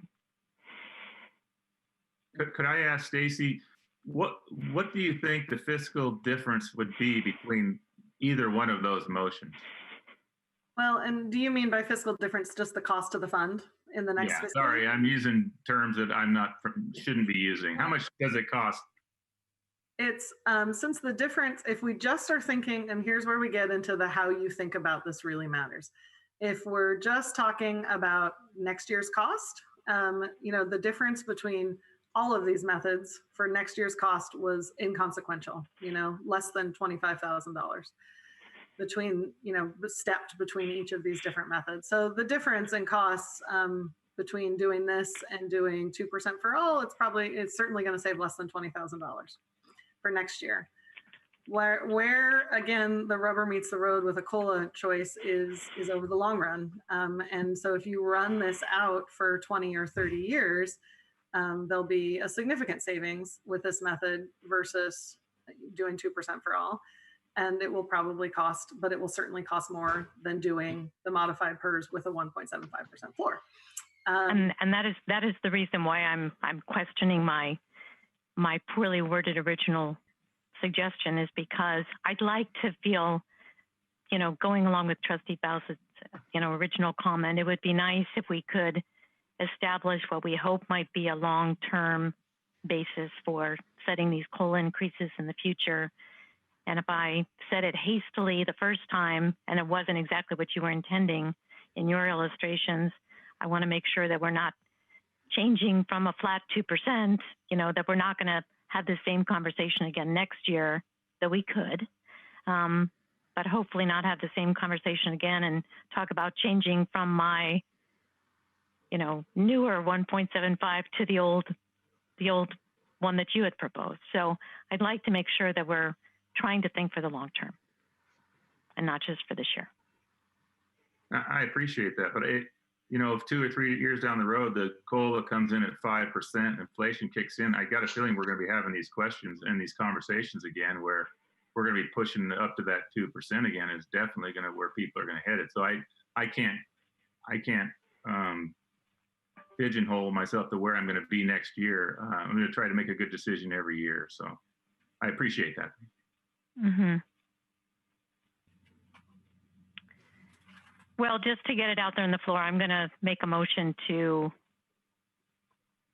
that we adopt the modified PERS with 1.75% floor as presented by Stacy in the materials she provided. Kathy, help me out. Do we need to vote still on the first motion? I think we need to vote on the first motion I and then. thought so. Okay. Okay. I thought so. So why don't you call the roll then on the first motion? Okay. Trustee Fouts? I'm going to vote yes on that. Thank you, Catherine, Trustee McLeod, for the additional discussion. But I do feel like we have a methodology that we can be comfortable with for this year.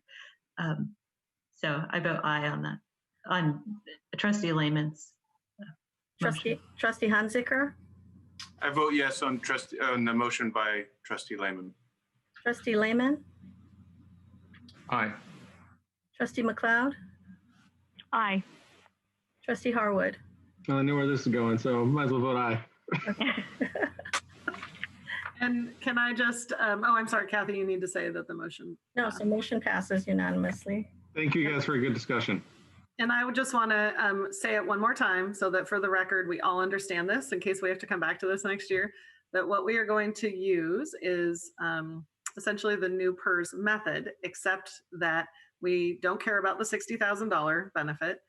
And we are substituting 1.75% in for 1.25%, such that we will take the percentage of each person's service credit before October 8th, 2013, and give them 2% on that. And then for their service October 8th, 2013 till whenever they retire, we will give them 1.75%. So that anybody who retired after October 8th, 2013 will get a blended rate that will be between 1.75 and 2%. And everyone who retired before October 8th, 2013 will get 2%. I just want to make sure I'm not misunderstanding anything. That matches my understanding of what was proposed. And okay. That matches what I thought I was proposed, or my motion. Thank you. Excuse me, our motion. Well, thank you to the board. Thank you. Tough decision every year, I know. So we will go forth and implement that and communicate that to our retirees. All right, so on to the next thing, which is the TANs issuance, right? Yes, so I'm still here. 10 seconds spiel on this. He's like, Josh, 10 seconds. Oh my gosh. He knows that I'm too wordy. No, I can't. I'm too wordy. I'll try to do it in 2 minutes. So what you have before you, as with every May, is a resolution to authorize some short-term borrowing. As you all no doubt recall, we're totally dependent on property tax revenue, the majority of which we don't get until mid-November. So we run out of that cold hard cash between July 1st and mid-November. This year, we think we'll run out about the end of August. So every year, as far back as we can find, we have issued tax anticipation notes to bridge that gap. What is different about this year is that the resolution in front of you is asking you to authorize is asking you to authorize both so that we can have some flexibility. The usual TAN issue or a draw on the city's line of credit. And that is just a direct consequence of the current financial markets. Working with the city debt manager over the last couple of months, we've been a little bit nervous about the muni market, the municipal bond market. And we wanted to have the second option to instead draw on the city's line of credit so that would give me the flexibility to do the thing that will cost the least to the fund when I actually need to borrow the money. Because right now I don't know which of those two things will cost less.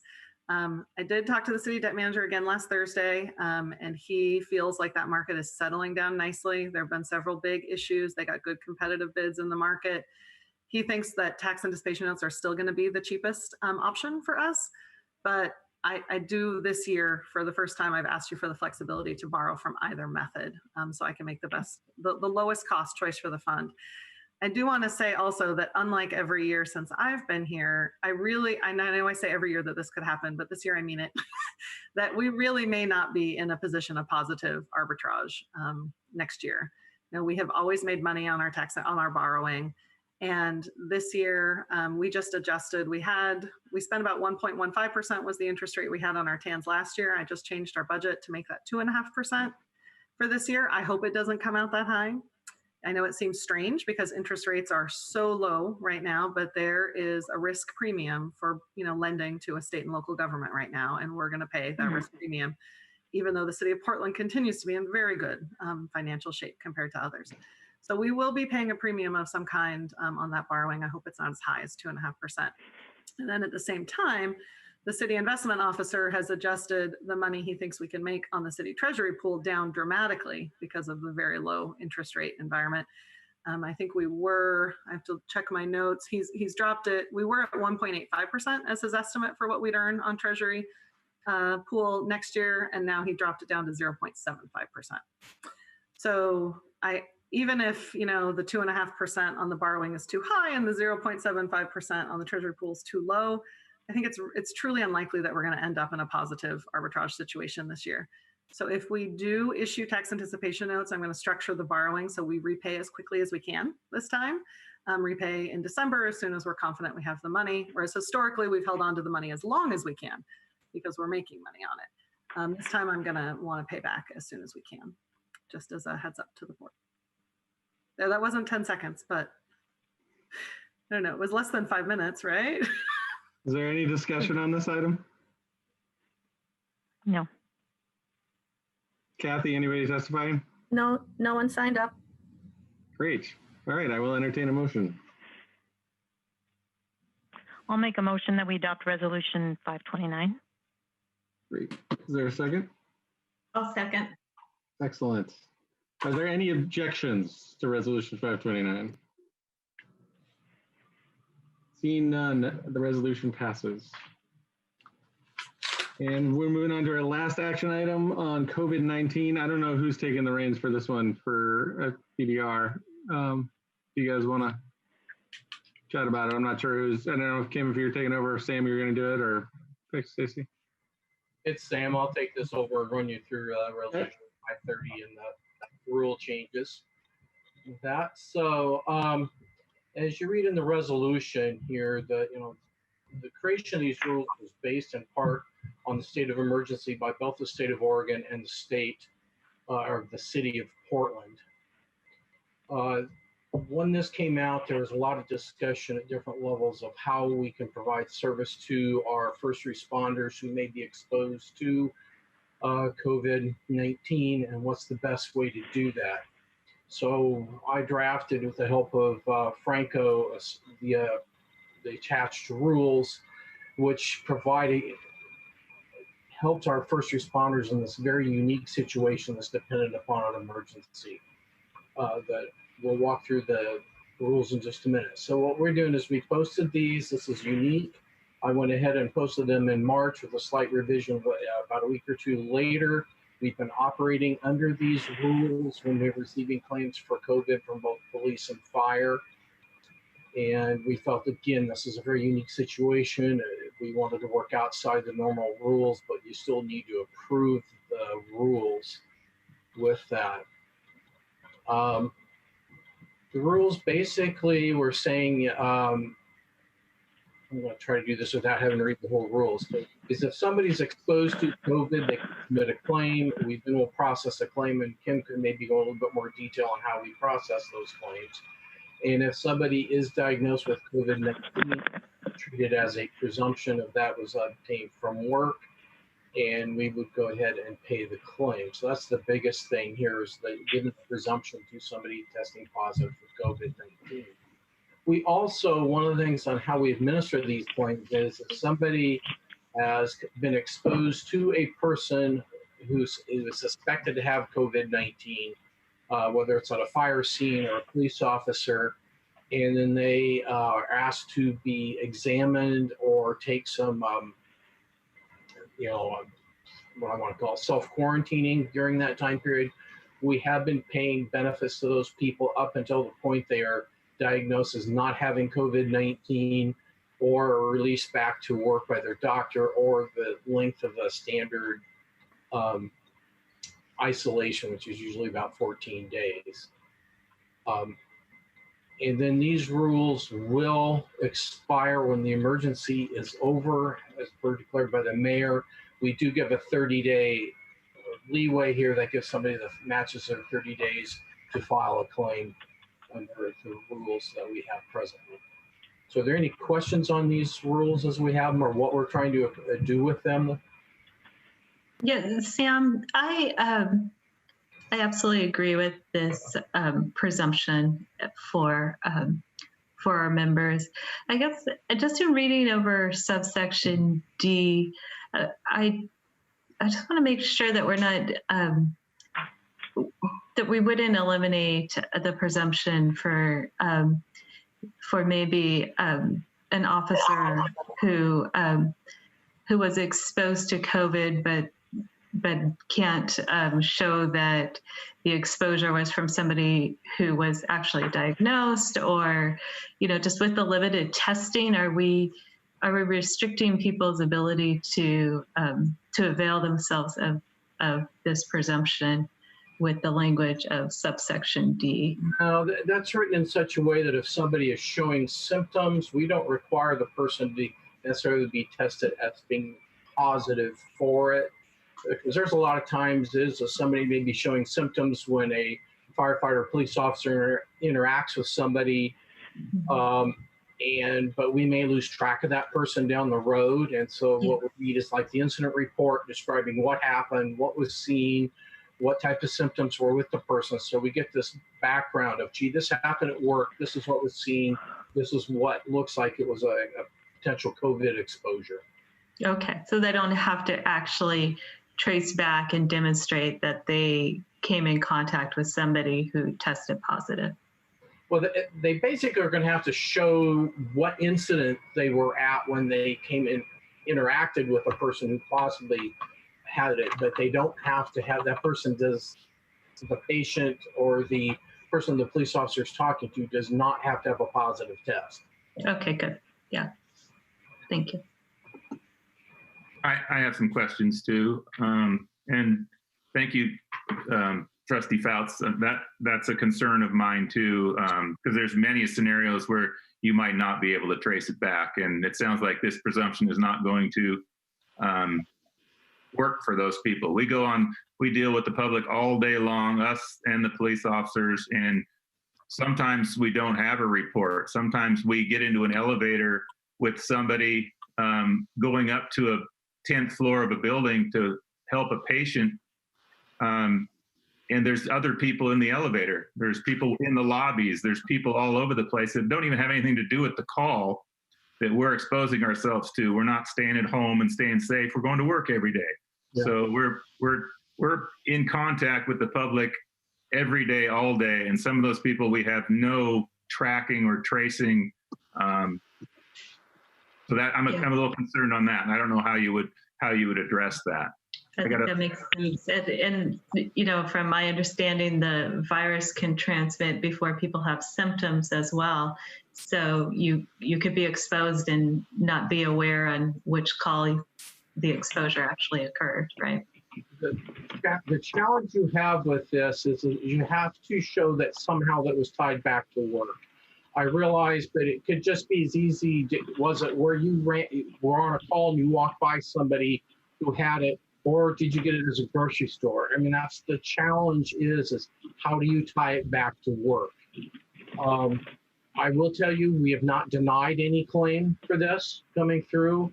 We've not had this kind of issue come up yet, but we do have to tie it back to work with it.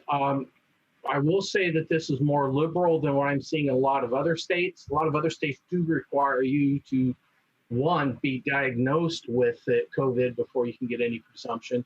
And second is that you have to actually tie it back to a very specific person who had COVID-19. So this is a little bit more liberal.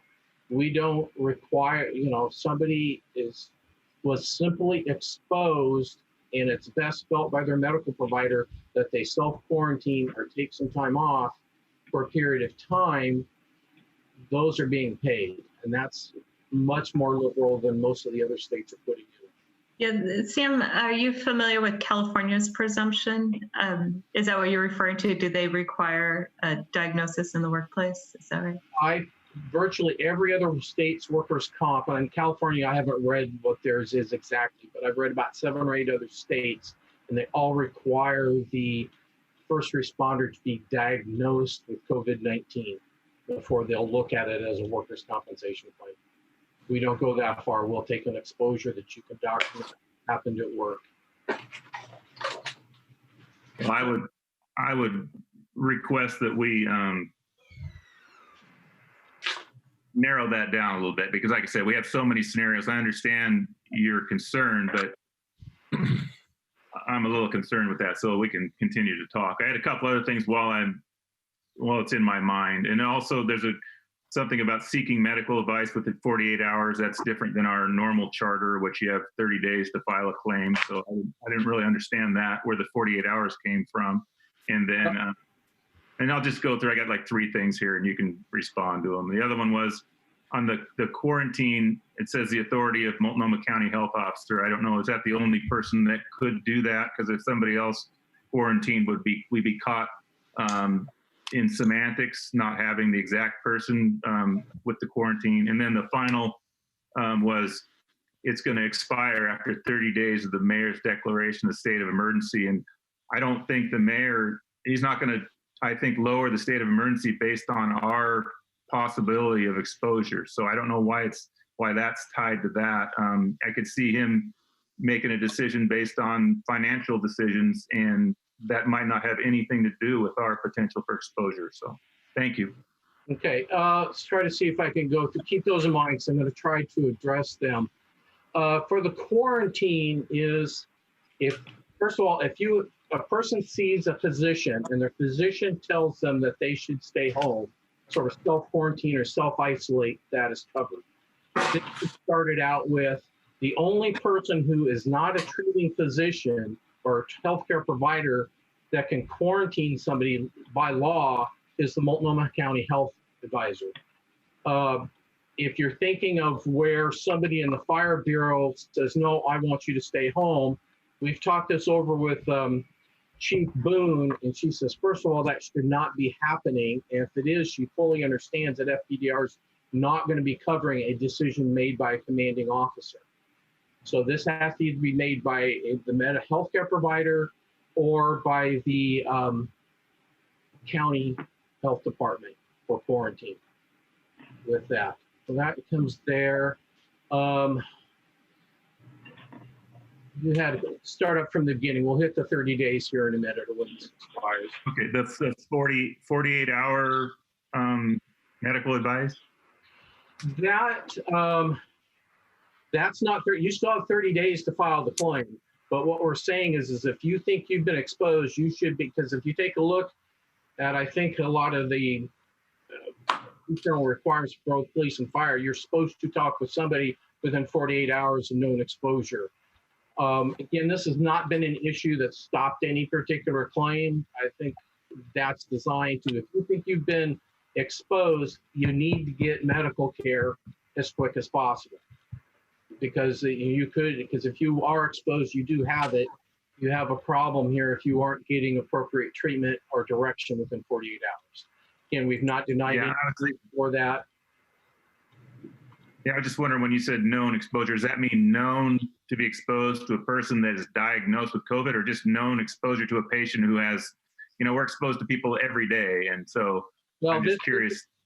People that are exposed that have symptoms that are COVID-related symptoms. It's not within 48 hours of seeing something, but if you see somebody that you believe is a high temperature, maybe hacking and coughing, stuff like that, that would be, to me, would be a known possible exposure. And I know that you have requirements in the Fire Bureau. If you've been exposed, follow some criteria there. That would be the kind of person we're talking about. We're not talking about somebody who's fallen and broken an arm or broken a leg. This is somebody who's showing COVID-like symptoms. Okay, well, that goes back to Trustee Spout's point that it sounds like asymptomatic patients who you don't know. And we wear our protective clothing, so we're not seeking medical advice if we're going on somebody who is showing signs because we're wearing our PPE. But that PPE, it has a great, track record, but it's not 100%. So I'm just a little concerned that the 48 hours, I don't think any of our members is going to stop seeking medical attention purposefully. So I think the 48 hours just seemed a little restrictive, and I didn't understand what. Jason, we need to read what it says. It says, medical advice 48 hours of either known exposure or development of symptoms. That's development of your symptoms. So you may not quite understand what it is, but if you're running a temperature and having flu-like symptoms or coughing and respiratory symptoms, that's telling you you should be seeking treatment within 48 hours of you developing symptoms. So it's absolutely, but I was talking about the known exposure part. It's a little poor. Could I jump in here for 1 second? I apologize. I don't mean to interrupt, but I think this might be helpful to think of subsection D here as not a limitation on the presumption, but adding some additional scenarios where benefits can be paid. So if you think about C, that's a presumption for you're diagnosed with COVID, it'll be presumed to be service connected. Like any other presumption that FPDR has, it's rebuttable, but that's the C is kind of the meat of this rule.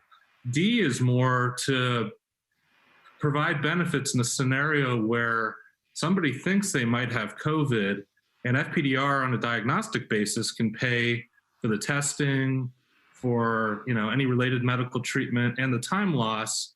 And what may be the case is the member does not end up having COVID, but in the meantime, they're able to get treatment, get well, you know, be whole in terms of benefits.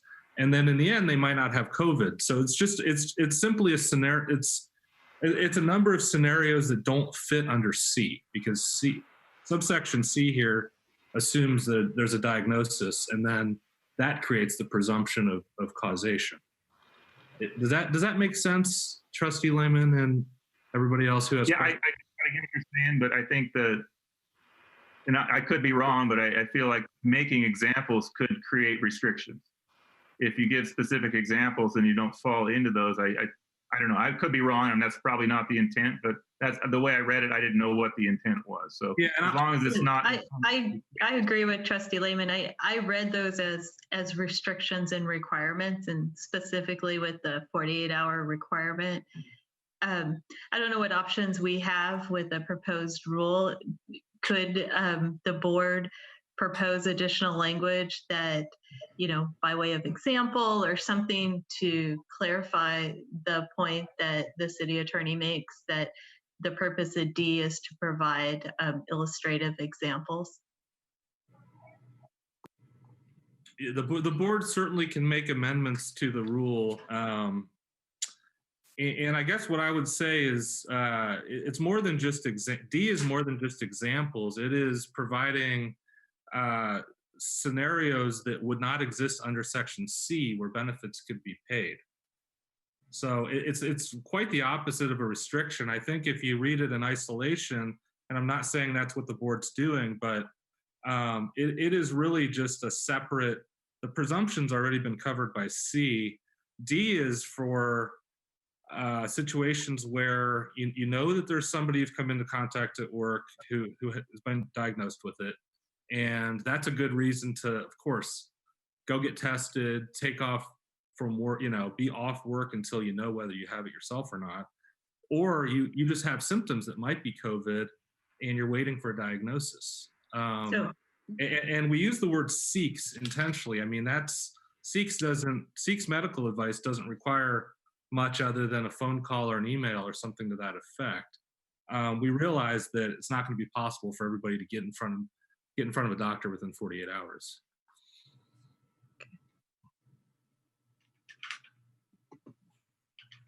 But yes, if you want to add some sort of explanatory language in D or change any of the language, you can certainly do that as a board. So it sounds to me that the explanatory language would be for employees with COVID-19 exposure, but without a diagnosis is what D would apply to. Is that correct? Correct. Yes. Thank you. Thank you, Franco. I might just chime in real quick here to say one of the things that I wasn't prepared for is to give a breakdown of every claim and the type of symptoms and exposures and timelines for treatment. But D has really covered a lot of the exposures that we have had that did not fall within the positive diagnosis of COVID-19. We've got 25 claims that we've received so far. 11 of those claims have been approved, and they were a variety of scenarios. One of those members was COVID-19 positive. We have also had 12 that were withdrawn, and these are cases where, despite exposure or whatever, the member did not come down with a condition of COVID, symptoms of COVID, or a need for time loss or prescribed isolation.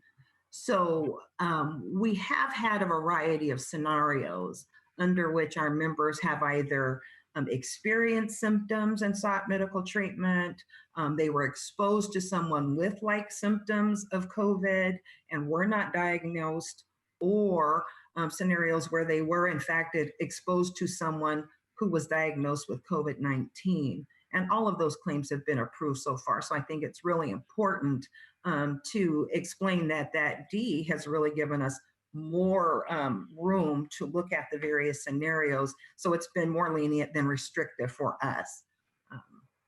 So I just wanted to chime in and share that with you. That's helpful. Thank you. Yeah. Thank you, Jim. Mhm. And Jason, you had, I think, two more that I haven't addressed. I think the last one was the emergency expires. It's kind of arbitrary when the mayor declares the state of emergency over. I don't think it'll be arbitrary, but you are correct. He will be basing it on a whole lot of things. That how's the city doing? How safe is the city at whole? There's a lot of reasons why he will lift it, and this will probably only be a minor consideration in that. So you are correct there. The reason why this is tied to the emergencies, this is a very unique set of rules that provide some benefits that typically we could not necessarily be providing with rules. And we're doing it because it is a state of emergency, both in the city and in the state, and it's a nationwide pandemic. When that situation it won't resolve, but that situation comes down from an emergency, that takes away what the purpose of these rules were done. And I think if going forward this is needed, that'll have to be a different approach how to put that into the rules, because this is really tied back to it being a unique emergency, which has allowed us to, again, I think, go beyond normally what we could do with rules. Well, I think we should be prepared because we don't know when the mayor's going to do this, when he's going to lift it. But I'll tell you, and our members haven't, delved into this thing and figured out, what it all means. They just know that there's a presumption right now, and that gave them a peace of mind, whatever it means, and it helps them do their job better and feel safe and feel secure and feel like their family's protected and they're protected. And if the mayor lifts and this goes away, it's going to have the exact opposite effect, and there's going to be a lot of questions. So I think we need to have a plan of what happens if that gets lifted, other than, oh, well, it's over. Because it's not, I don't think it's going to be over. And if it was over, it wouldn't matter anyway. Nobody would use the presumption. So I think we should think about what we do in that situation.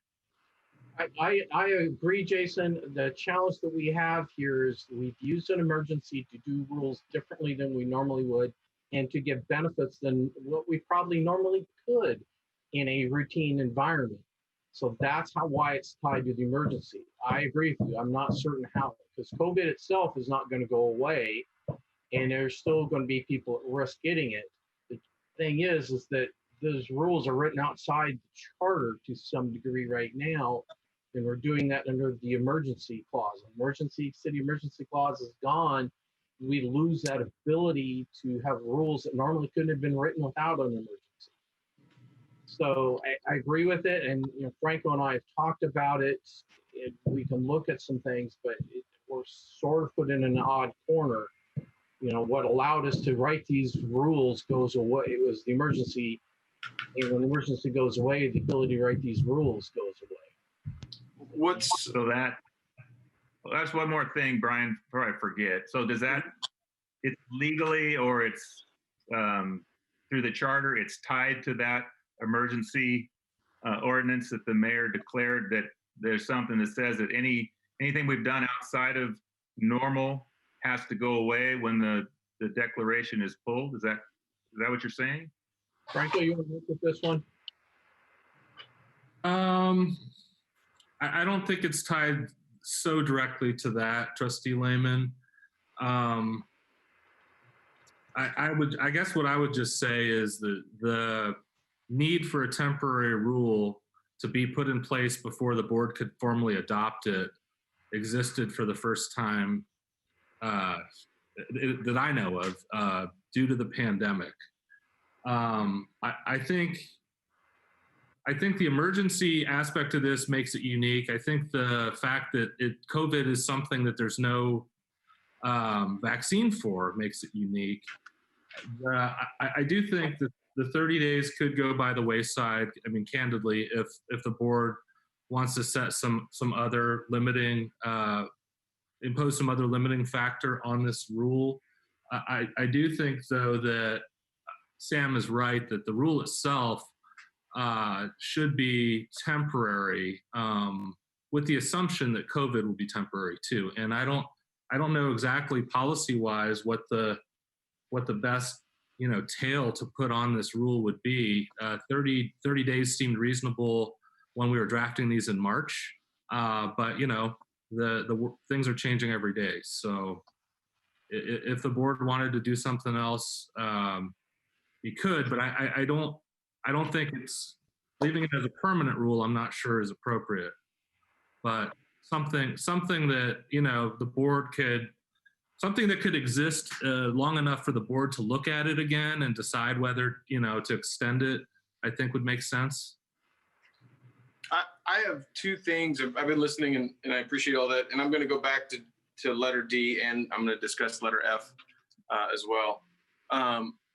Letter F, if, this is such a new and rare thing, and I know you guys wrote it in March, because it was still brand new then.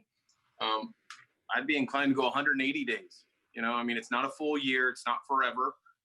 It's something that we have members, and in that 180 days, I guess my question to you, Franco, I have two questions here. The first one is, if in that 180 days, the mayor takes away the mayor's declaration and state of emergency and then implements it again 82 days later, right? That resets this whole rule again, right? This whole rule would come back into effect because now or at least we can discuss bringing this rule back into effect. And I think 180 days, 6 months time in a year and something this significant is not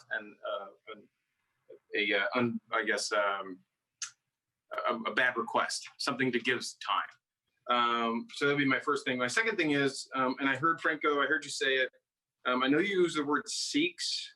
The employee seeks medical advice, and they can seek in any fashion whatsoever.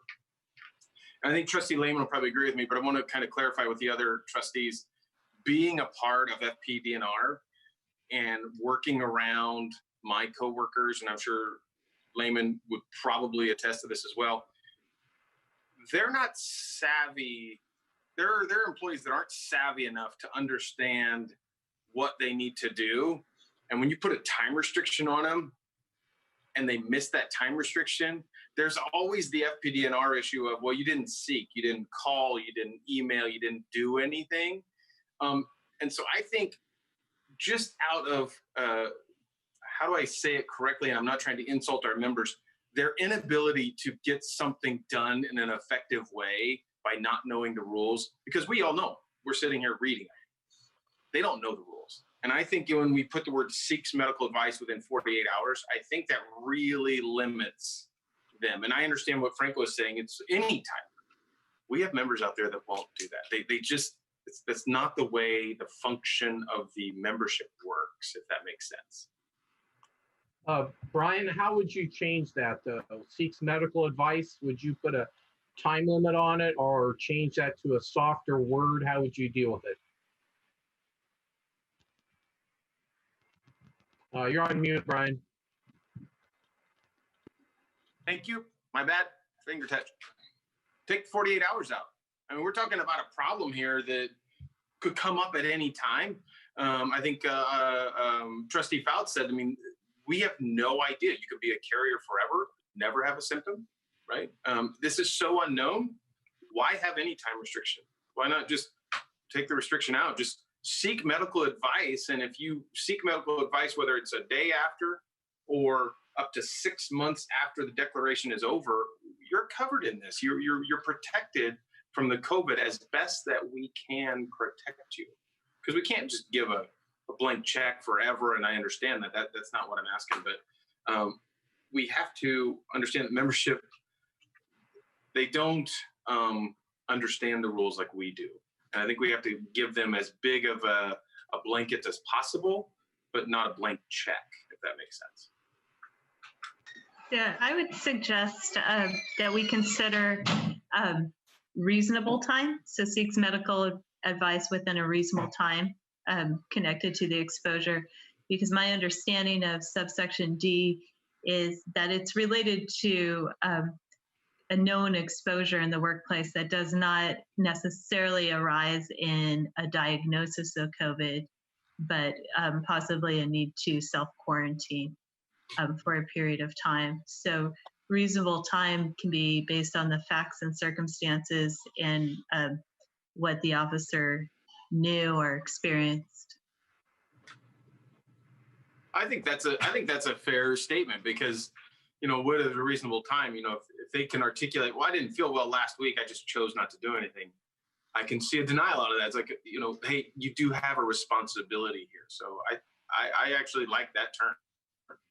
And so to capture that, I think if the phrase within 48 hours was replaced with within a reasonable time, that I think that captures both what Trustee Fouts and Hunsaker just articulated. Okay. I think, and not to change gears all the time, but I think we were originally talking about F. Sorry to pull you back to D, but on that F thing, F section, the 30 days. I mean, this is so unknown. I'm all the way out to 180 days. I mean, again, it's one of those things. It's like it has to end sometime. I know it does, but again, it's so unknown. We have no idea what's going to come off of this or anything like that. And that change could definitely be made. The other thing I want to go back to your earlier comment, Trustee Hunsaker, about if the state of emergency were to expire and then the mayor were to issue another one in the future, I think as written and with that change, these rules could become effective again because they're not tied to any specific declaration of the state of emergency, and the mayor can only declare it under the code for 2 weeks at a time. So, you know, the current one expires June 4th, but he's been every 2 weeks before it expires, he's been signing an extension. So I don't want to ignore that concern that you'd raised earlier. So Franco, how would you change the wording there in F to cover those 2 points you just made? One, you could go to 180 days after the state of emergency expires. And then would you put another sentence, say these rules become effective again should the state of emergency be reinstated? Because you want to reset, what you're looking to do is have it go through the whole time and reset to 180. So your thoughts on that, Franco? The easy part is changing 30 to 180. And I guess one way to go about it might be to say, after the mayor's, and then insert the word current declaration of emergency expires, and any future COVID-related declared state of emergency, something to that effect. Okay. Are you okay with that, Brian? Okay. Jason, your thoughts on this too? You brought this up earlier. Yeah, that sounds good. Thank you. Okay. Sure. Trustee Harwood, we do have a sign up for this agenda item. Go for it.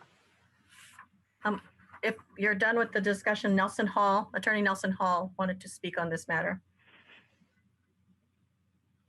Okay, go ahead, Mr. Hall.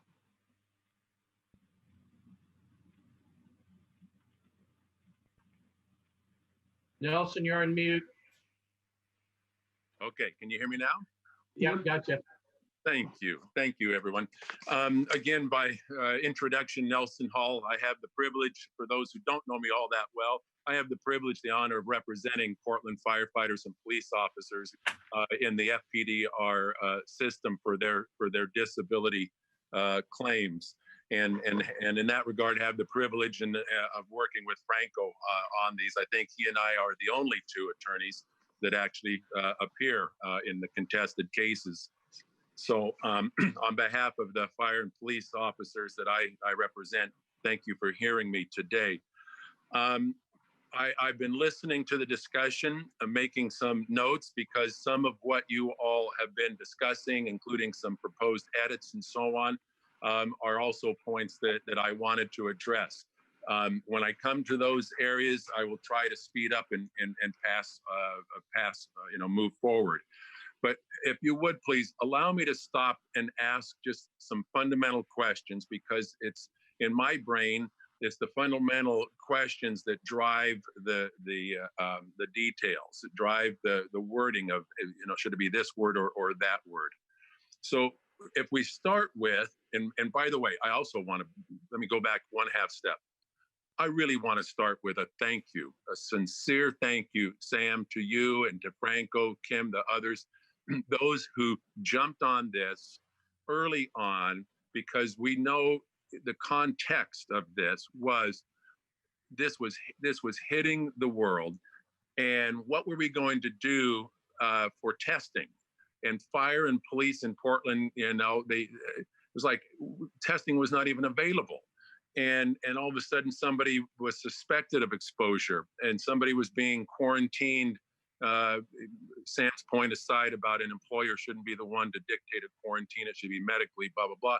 The point is, boy, it was a situation where there were people going home, being sent home, and yet was this going to be covered by workers' comp? Was it going to be covered by their sick leave bank, and so on? So I repeat, Franco, Sam, Kim, all of you, thank you for stepping up and putting this into effect as an emergency rule. And the numbers that Kim mentioned in terms of those that have been approved and so on. So to that extent, as an emergency rule, it sounds like it's been working. And again, I thank you for that. But part of my overall kind of this 30,000 foot view of things, and hence some of these fundamental questions that I ask, go to the heart of whether this is a temporary rule, whether it's truly an emergency rule, or whether or not it is a rule that is more than temporary, that it's actually there for the future of COVID-19, which then brings me to a general concept, and that is my comments, my proposed edits. I believe your effort, this rule, temporary or otherwise, I believe it should be disease-driven. It should not be arbitrary. It should not be, whether it's tied into an emergency or not, 30 days or not. This rule should be disease-driven. The second overall conceptual comment I have is, what is the purpose that we're trying to achieve? What is the purpose of any presumption, if you will? And a presumption is there to relieve the party that normally has the burden of proving work causation, relieving the party of that burden. Why? Because this is so unique, as everyone acknowledges, everyone has been saying to this afternoon. This is unique. And indeed, it is so unique that it is defined in terms of one specific disease, COVID-19.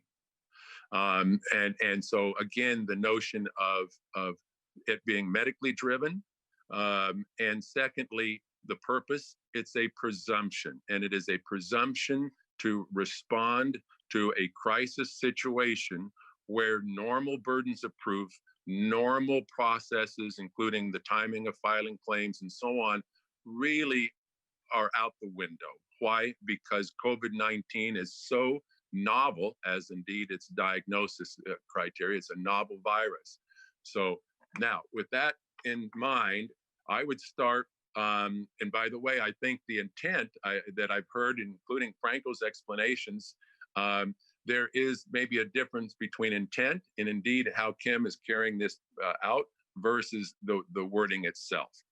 So if you forgive me, but if you would please, let's start with A. No problem with A as to who is being covered by this, specifically those who are required to have hands-on contact. And oh, by the way, part of the self-defining nature of this rule is that it is for fire and police only. So we are not, at least today, dealing with non-fire and police essential workers.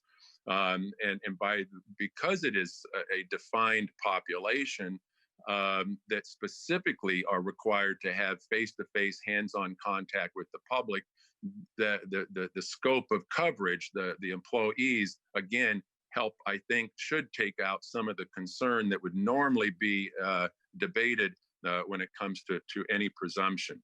But so A, fine. Now, if we move to B, the city will treat a diagnosis of COVID-19 as occurring at work unless. My proposal, everyone, would be to put a period after the word at work. And here's why. Because after all, it is a presumption. You're presuming that in this very unique disease, that it is being work-related. And Sam, I go back to a comment Sam made a little earlier when I think he was asked about comparing this proposal to other states.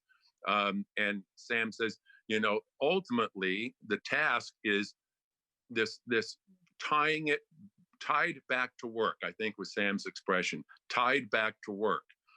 Well, but the whole nature of this presumption, the whole nature of that is being limited to COVID-19 and not some other things, is that by definition, it's tied back to work. By definition, it's because these are police and fire that are required to have public contact. So I would not, I would put a period at the word work, because unless the preponderance of the evidence indicates otherwise, I'm sorry, it's not much of a presumption. Because what happens then when the challenge comes along, it's like, well, yeah, you were required to be at work as a police officer, firefighter, but it turns out that your Aunt Sally was also sick with COVID-19. Haven't we just pulled the presumption right out from underneath their feet by saying, well, guess what? Preponderance of evidence, you didn't get this at work. And now we haven't done anything to assist the firefighter or police officer in terms of relieving them of a burden of proof. They're now right back at it, especially when it's by a preponderance, as opposed to, at a minimum, clear and convincing evidence. But again, I don't think for purposes of a presumption that there should be any qualifier in terms of unless. So I would put a period there. Ditto when it comes to C. Claims filed by COVID-exposed employees who are diagnosed will be compensable. I would put a period after the word compensable. Again, why are we having a presumption specifically for COVID-19 if all of a sudden it's subject to being disproven by a mere preponderance? I go back again to the purpose of a presumption in the first place, relieving the firefighter police officer of this burden of proof. And I go back to that general concept I had in terms of it's the very nature of the virus. It's the very nature of the contamination. It's the very nature of are you a carrier without symptoms and so on, that we say, you know what, COVID-19 alone answers the question, period, the end. I would, in moving to paragraph D, which you all discussed it at some length while I was listening, let me jump in and right to the 48 hours piece of this. Again, I would ask that this be disease driven. And hence what is reasonable, maybe that is a good fix. All of you decided maybe reasonable would be a good word, smithing to that rather than a fixed number of hours. And I suppose on behalf of my clients, I can live with that. But otherwise, I would say that if the whole nature, and by the way, I really do appreciate Franco picking up the distinction you made about subparagraph D, that this was the effort, that very original effort to capture those who are being sent home because of potential exposure, potential transmission. So this was a very unique fix, and I appreciate that, the purpose of D. But in the end, again, if it's diagnosed with COVID-19 contact or symptoms consistent with COVID-19, that should be the end of the requirement right there, in terms of capturing those who are sent home and so on. But again, so 48 hours, I would take that out and make it, at a minimum, make it reasonable. Though again, reasonable is going to be subject to some debate. But then there is in that sentence, folks, there is the connecting word and. So it's, exposure or the development systems, and then they also follow through. So within a reasonable time. It may well be that D is more complicated than it needs to be. It should be, if to capture the intent, it could be basically, you're exposed, you come down with symptoms that are consistent with it, that alone is sufficient for that time loss and the diagnostic benefits to be paid, which is the intent of subparagraph D. Again, the role of any presumption is to relieve somebody of the burden of having to prove it. And it looks like D ultimately requires the firefighter police officer to come back and prove it. And if not, guess what? That leads into the last sentence, or the last part of that sentence. And that is that this presumption will be administered, shall be paid consistent with statute, FPDR plan, and or the FPDR administrative rules or charter. Well, guess what? It turns out under the charter, if I can't prove my condition is work-related, presumed or otherwise, then I end up having to pay back those interim benefits that were paid while I went home. So I don't see where it should be the words consistent with the charter and so on, because after all, the very nature of this very unique presumption, this very unique rule, is that it's not consistent necessarily with other administrative rules. If I might, because I'm just trying to speed through this, jumping down to, I'm sorry, real quick, back to the consistent with the administrative rules. Those administrative rules require objective evidence of your injury or disease. Hence, it's the fact that I have a high temperature and I'm being sent home because I'm under suspicion of transmitting that disease. Is that objective enough to satisfy the otherwise, being consistent with administrative rules? So that's a concern. Again, I would put a period basically halfway through paragraph D that says if you've been exposed, you come up with symptoms, and within a reasonable period of time, you seek, confirmation of that those benefits be paid, the diagnostic services be paid, without the requirement that you go back and actually prove it now, and actually adhere to the competing or companion administrative rules. Under E, I've heard the explanation. Well, we're talking about mandatory quarantine by the health official, or I heard Sam say, well, that would include a doctor that sends you home as well.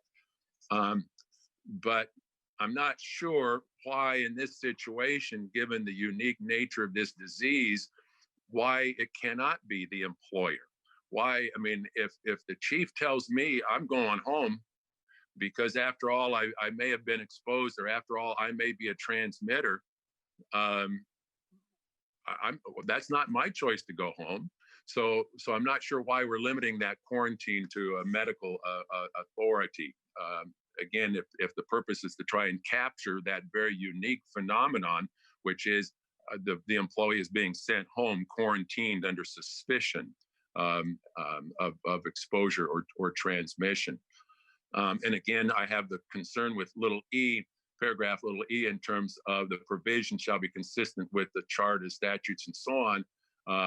And hence, once again, I'm being quarantined, but in the end, it turns out I do not have an objective diagnosis. Actually, it was only the suspicion of symptoms that were similar. Do I end up paying back interim benefits that were paid in the meantime? And then F.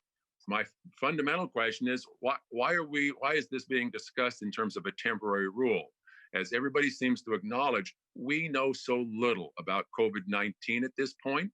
And back to my general overview concept of this should be disease-driven, then I would say that these administrative rules are effective immediately, period. Why? Because if it's 100 years from now that COVID-19 turns out to still be impacting our first responders, this limited population of police and fire, why should it be tied into a declaration? I think the emergency declaration authority under which the mayor is operating, under which the fund is operating, is the emergency as it sits right now. I don't know that you need an emergency to continue in order for this administrative rule to remain in force. So I would not tile that into 30 days or 180 days. I would let it be disease driven, and just say, listen, this goes into effect immediately. And, or if you want to have a tail on it, then, and shall remain in effect until medical science and so on tells us that it shouldn't continue. All right, I've thrown a lot at you. Thank you for hearing me out. And I'm open, unless you want to turn off my mic. You have power over me that way. Otherwise, I stand ready to help discuss this or to answer questions. Questions for Mr. Hall? I have a couple of comments, if I could, Chair.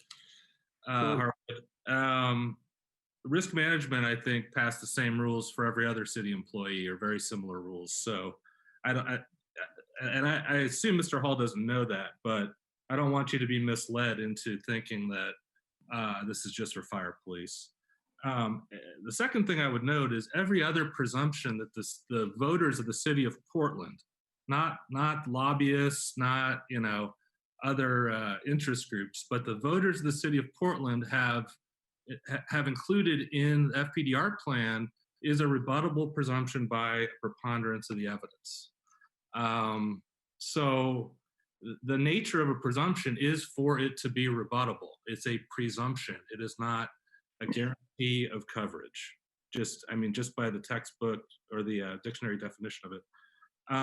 And then I had a note about the being sent home piece. But again, I think D covers situations where the member at the time of filing a claim doesn't have a diagnosis of COVID, right? So there's no presumption that, and to be clear, this is a presumption of compensability. This is not a presumption about, or a presumption about causation. It's not a presumption about whether you have the actual diagnosis. That's obviously a medical question. So under D, if you don't have that diagnosis, this addresses additional scenarios. And,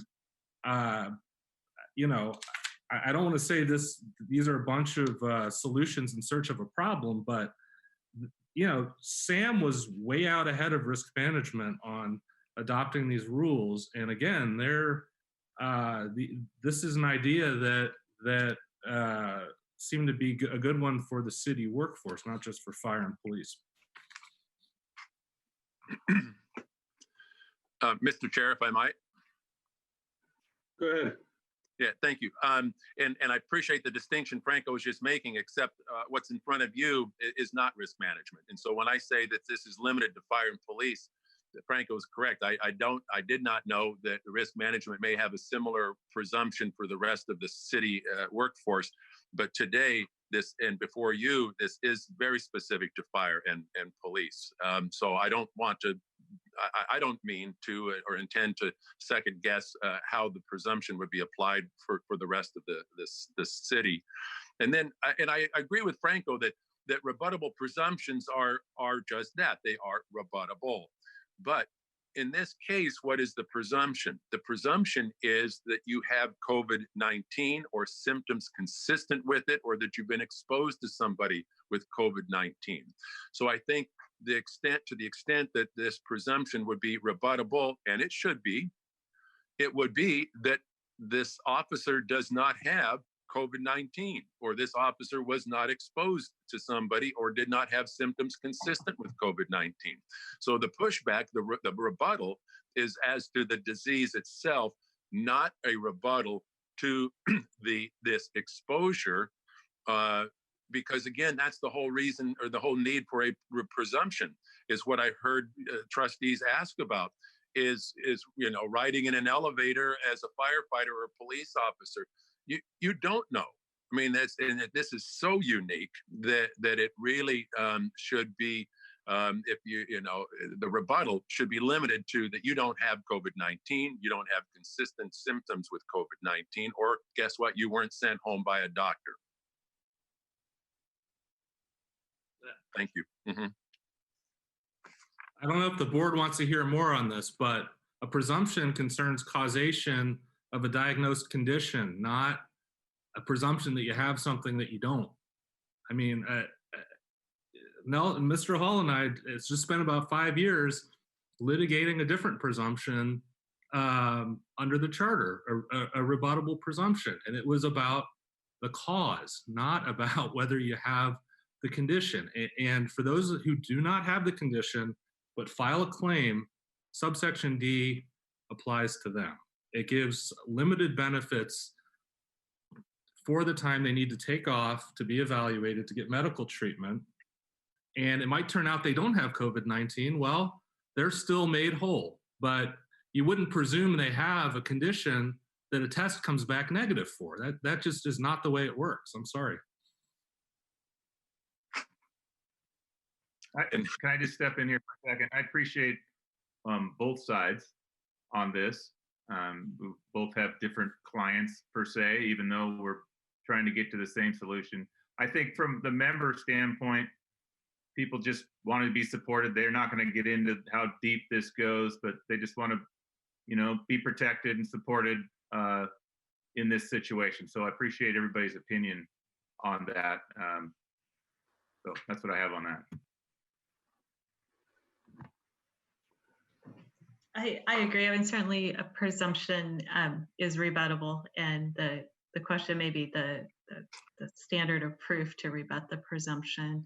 It sounds like the standard of proof that we have here is consistent with other presumptions in our rules, so I'm comfortable with that. One thing I heard Mr. Hall mention that I'd like to understand a little bit more, and I think he was referring to subsection E, is there a scenario where a member would need to pay back benefits after taking time off related to a COVID exposure? The only time somebody would have to repay interim benefits if the claim is denied. That's just like what we do with every other claim. So if there's something if they don't apply under the C or D, they don't fit that, we would deny the claim and they'd have to pay back interim. That's the only scenario where somebody pays it back with it. There's no automatic deny. I'm not quite certain how that is, but yeah. And I think what he was referring to, I don't know if it was E, but he also said it on D and C, as such provision of medical benefits and time loss consistent with the statute. That sentence was put in those two areas not to force other rules to supersede these rules. It was designed, your benefits calculated a certain way, your medical benefits are calculated a certain way. So we're just saying, hey, go look back at the rules. These are the kind of medical benefits we pay for. This is how we calculate your time loss. They're probably redundant because I'm not certain how they do. I just wanted to make it clear with that. So we have that same sentence at the end of both C and D that was not intended to find other rules to deny these claims. It was designed to fill in some gaps in these rules. But I don't think they're necessary in here because we're going to administer medical benefits and time loss as prescribed in the rules elsewhere, because we don't have there's nothing in this rule that says we should define those two benefits differently. That's helpful. And one more point is on the duration of the presumption. I certainly agree that we're in very uncertain times and we don't know how the pandemic will play out. I would propose that I'm comfortable with Trustee Hunsaker's suggestion of 180 days, but that we do have some tail on it. The reason I'm comfortable with 180 days, I'd also be comfortable with 90, is that it would give us as a board an opportunity to meet sometime between the termination of the emergency order and the termination of the presumption to make a decision over whether it makes sense to continue it.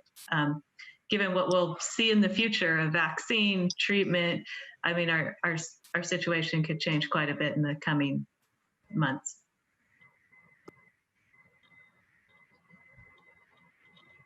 This is Trustee McLeod. I think I agree with that last comment. I think I would be very happy with 90 days. 180 I would accept, but I think 90 days simply offers us a window of time to take additional action if it's warranted.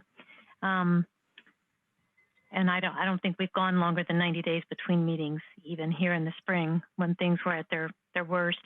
I would like to go back to what was the proposed additional wording as a lead-in for paragraph D to clarify and distinguish it from C. I think Trustee Bouts had suggested something, but I wasn't sure if we'd agreed something about for COVID-19 exposed employees who have not yet been diagnosed or something like that. Is that being inserted? I think it would be helpful language. I don't know what the other trustees think about that. Okay. Can you repeat that, please? I just think there was wording proposed in the beginning of paragraph D, something like for COVID-19 exposed employees who have not yet been diagnosed, but who come into contact, blah, blah, blah, and then carry on. Because otherwise it's not clear how D varies from C. Yeah, I would say who have not been diagnosed, just implying maybe they never would be, or they've been exposed. Exactly. Yeah. Okay. So without then the yet. taking them, Yeah. I was hearing Franco's comments about the presumptions and the causation. If we went to Mr. Hall's concern about what if a firefighter were exposed potentially through a spouse or someone outside work, would paragraph D as written preclude them from being treated and receiving these benefits? That's a question. As written, would it? Well, it ought to, because this is a plan for work injuries that happen at work.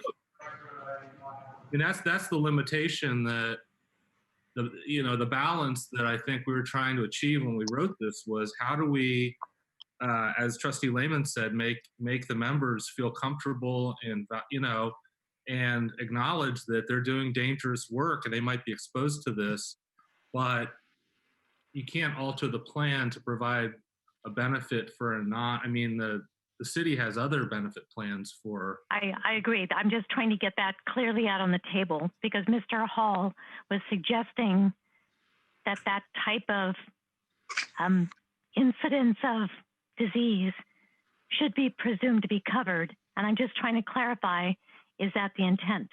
And it sounds like the intent is no. That it should only be if it's potentially related to work.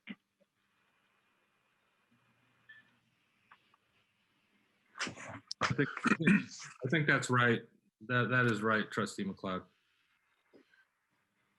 Mr. Chair, if it's appropriate to hear from me for one point. Josh, you're on mute. Am I still muted? Just a minute, Nelson. I'm muted, sorry. Go ahead. All right, thank you, Chair. The only real quick point, and that is, I respect Franco's point about, hey, a presumption is causation, without getting too far into what could be an academic rabbit hole. Actually, a presumption is as defined. A presumption can be on causation. It can be a presumption of other items. So the presumption depends, what any presumption depends on how it is written and what it is presumed to be covering. So it's I go back to the notion that we're talking about, at least today for this rule, we're talking about fire and police. So the notion that the firefighter or police officer may be exposed elsewhere in the community, absolutely. And that's the burden that I think you all are trying to relieve the firefighter and police officer, that burden of proving, that it wasn't the spouse at home, that in fact it was work. So otherwise it's not much of a presumption. And so can you have a presumption for that says that causation is going to be presumed by what? By the mere fact that you were a Portland fire or police officer with required exposure to the public. That, in a true presumption for this disease, because this is not hepatitis C, it's not some other disease that somebody say, well, it's community based, and pneumonia, it's community based, so prove that you got it at work. We know so little about COVID-19 that the nature of this presumption, as I would urge it, is to presume causation. The causation piece is not rebuttable. It's that you were exposed and you have COVID-19 or symptoms of COVID-19. That is what proves the presumption. Anyway, so Franco's right. I mean, presumptions often, normally, I deal with causation, and hence rebuttable. Go ahead and disprove causation. But in this emergency situation with COVID-19, I think the presumption is you're a Portland police officer, firefighter. End of discussion. Chair Harwood, I mean, somebody who's diagnosed with COVID-19 is subject to the presumption under C. If we could just all sort of get to that point, this might be an easier discussion. And then causation is absolutely rebuttable. That's what's rebuttable. I suppose there could be a dispute over the diagnosis, but I'm not sure. I don't know if I'm just not sure if that's rebuttable. But if somebody is tested and is diagnosed with COVID-19, then it's presumed to be caused at work. That's the presumption. D is not that. D is allowing somebody to start getting benefits before a diagnosis. So again, D is an expansion. It is not a limitation on C. I think if we could all realize that that's what this is doing, and I guess Mr. Hall and I are going to probably always disagree about what a presumption is. But I have to tell you, if he can give you an example of any presumption that exists in this country or the world where somebody who doesn't have a condition and is proven not to have one is presumed to have one, I'd be interested in hearing that, because that would be new to me. The presumption is about cause. When we're in a system that asks the question, what caused this person's need for treatment? What caused their disability? That's what is presumed, not that somebody has COVID-19. And perhaps I'm wrong. Perhaps there's some state out there that has we're going to presume you have this condition even though you've been tested and the test was negative. I just haven't heard of that. Chair Harwood. Yeah. I have obviously you're having Nelson and Franco go back and forth here, and I hear both sides and things like that. I got a question that maybe this would help kind of simplify for the other trustees and myself. If instead of going and deciding whether it is or is not today, if we simply change the word preponderance under subsection C, the city shows by preponderance, which is 51%, right? What if we made that a more of a mountain by the city or Fpdr? Not saying I'm trying to take the power away from Fpdr to make these decisions, but because it is so unknown and because the possibility is so great that we got it from the city or from our employment, instead of preponderance, we could use a legal term, as Franco and Nelson both know. Instead of preponderance, we could say, more likely than not is similar to preponderance or with a higher probability, right? In the criminal realm, preponderance is 51%. You can't have a conviction on 51% unless you're in traffic court, right? That's the preponderance.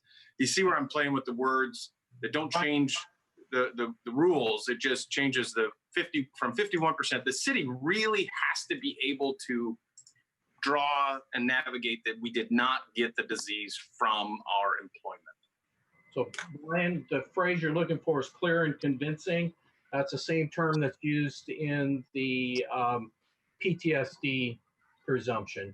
That's your next higher level that's typical. And I think, and that is a fair statement, because preponderance, I'm obviously police, so I hear that word all the time. Preponderance is just like, well, 51%. I like that term better. And maybe that would be a resolution for Franco and Nelson to at least at this point in time resolve on. And then my second point is on for Trustee McLeod and Fouts on subsection F, that 30 days, 90 days, 180 days. I really would like to see the 180 for this reason. If we do 90 and we're able to meet and we can make a decision, we're almost forced to make a decision with an unknown subject at that meeting. If we had 180 days, we could take it under advisement. We could mull over it. We could watch how the affected members or how COVID is working over a longer period of time. It doesn't force us to make a decision at that meeting that we have within 90 days. It gives us the ability to review what we're seeing and then gives us a little bit more time to make a good or better decision. So we don't have to keep making decisions every 90 days. So I would encourage, if either of you are on the line about 90 to 180, my thought is if we had that 180 on this unpredictable type of situation, it gives us the ability to not force a decision. Thank you. I could live with both of those proposed changes, the clear and convincing evidence as the standard for rebuttal, as well as the 180 days. Okay, so let's hold on. I'm trying to catch up. I'm writing here off to the side all the changes you're making. And I'll see if I can share this document with you here in just a second.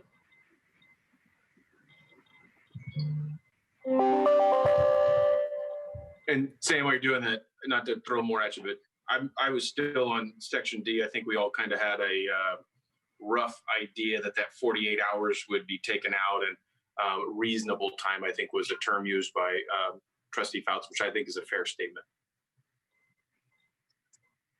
Yep.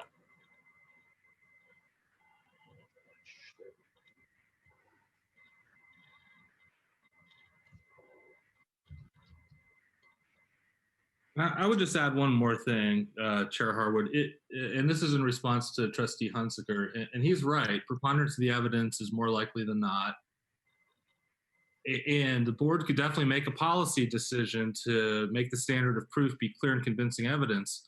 But I'd like the board to do that with their eyes open. I mean, that decision would be simply a policy decision. It's not going to be based on any sort of true logic, because if you think about it, if something is unknown, as Trustee Hunsaker framed this, and I think he's right, a standard that's closer to 50-50 makes a lot more sense and is a lot more workable in that situation than clear and convincing evidence, which is described as highly probable. If things are so unknown, I think what that presumption will do is turn this into a, unless the science changes rapidly, something that's more like a conclusive presumption, although technically rebuttable. But if we are in unknown territory, the preponderance of the evidence standard that applies to all the other rebuttable presumptions that the voters of the city of Portland have seen fit to include in the Fpdr plan, I think would be much better in this particular rule. And I hear what you're saying, and the reason I bring that up is this is different than the other rules within the city. This is something that police and fire, essential workers, medical workers, we're essential. This is a completely different aspect than other rules that we have. And so it is going to be virtually impossible. It's going to be very difficult for a police or fireman to go in there at a 50-50 chance, right? And knowing that, hey, we're forced to come to work. If we weren't forced to come to work, our chances of getting COVID is like 8%. I mean, we'd be even greater because we'd be quarantining at home like other jobs that don't require us to go to work. So I agree with you. Similar rules have preponderance. This is a different rule, and I think it is so highly up in the air of where did we actually get it. The probability percentage-wise is we had to have gotten it at work, right? And we know that when we leave, and our members need to know that the FPDNR board and everybody is taking this to the next level of coverage for them, that we understand you're in a difficult situation, you're putting yourself at risk for this, you're contaminating possibly your family, maybe you lived with your mother, whatnot. It shows a different level of security for them. That's what I was saying, and I agree. The other ones say that, but this I think is totally different. Let me share. Just like I said, I agree with the clear and convincing. And the problem I have with the preponderance is, while the burden is on the city, they immediately can say, okay, we think you got it somewhere else. And then immediately the burden goes back on the employee.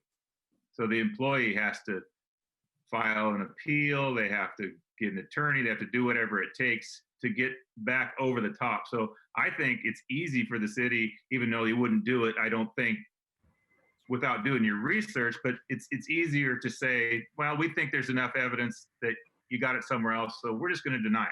And then while it is on the city, it immediately goes right on the employee. And that's, I think in this situation, clear and convincing, I think would be better because of the unknowns. And we have an end date on this one, where if we have 180 days and it can go away, it's not something that's going to be there forever unless we somehow vote it in forever. And then at that time, if we want to readdress that portion of it, we can do it then.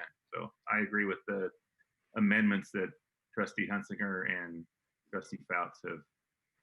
Okay, let me throw the screen up. I tried to take everybody's notes.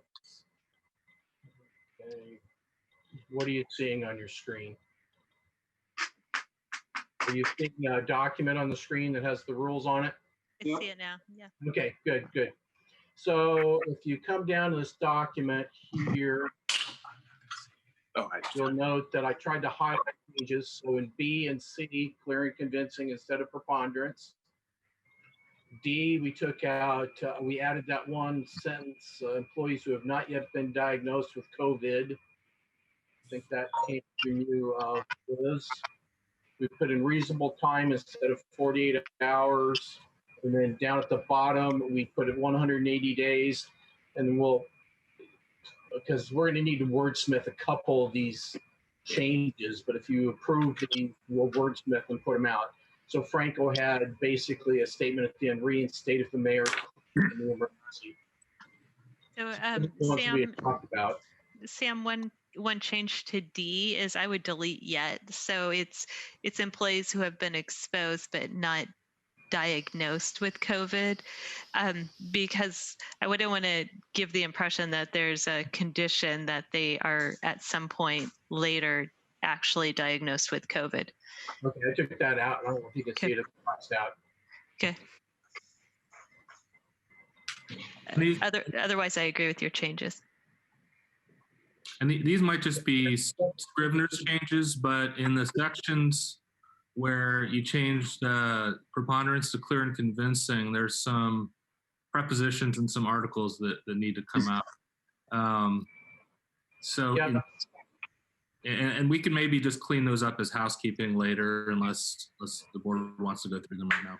My recommendation is here, and I'm just is that if you want these here, that we'll take this, we will put these in it. We'll have to wordsmith, like Franco said, and I said in a couple places, because there aren't prepositions and stuff, but we won't change the meaning. We'll just clean up the wording and then put that out if that's what you'd like to do. That way we can get these rules approved and published here within a week, or if that long.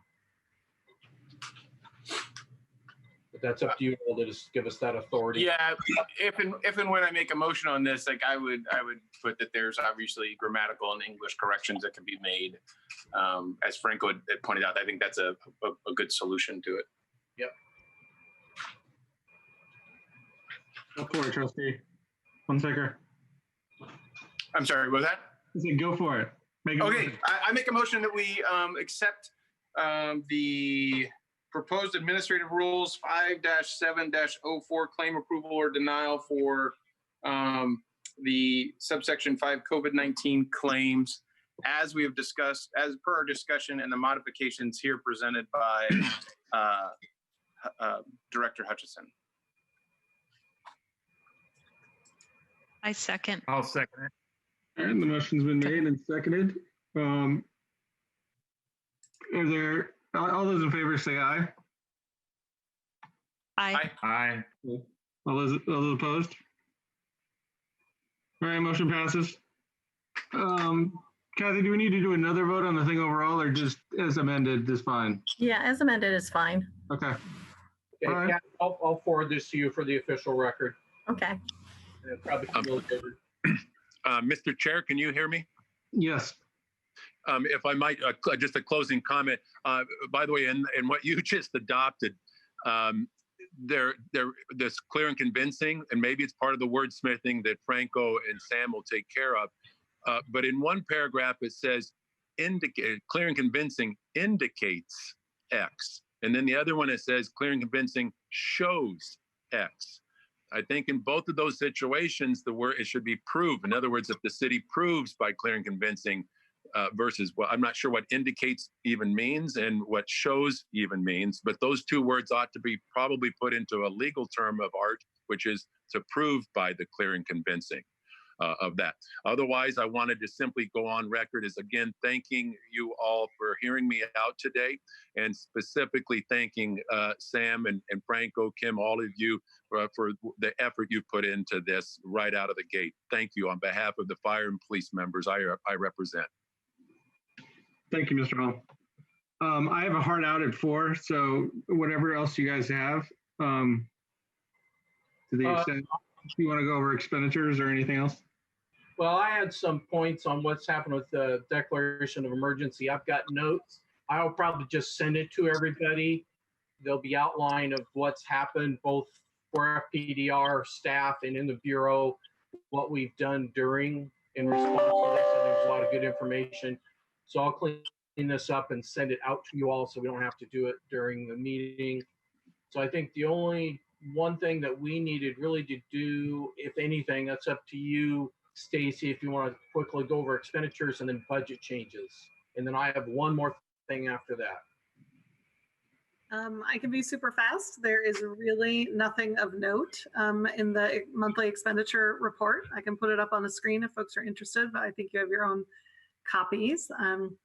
But yeah, really nothing, nothing to note. We do have a slowdown in our medical expenditures. I guess I would note that, although that's a small expense overall.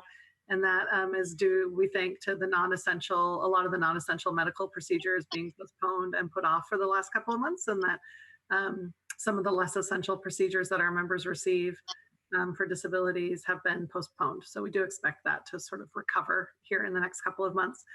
I did want to let the board know, you guys always want to know if there are significant changes, of course, to the budget that you approved in January. And this year, we always have to make some technical changes for the mayor's proposed budget. This year, I would say that changes were maybe a little, somewhere between significant and major. They weren't major changes, but they were a little more than significant. So I'll just hit them really quick. I already mentioned that we increased our budget for interest on our borrowing up to 2.5%. So I already talked about that.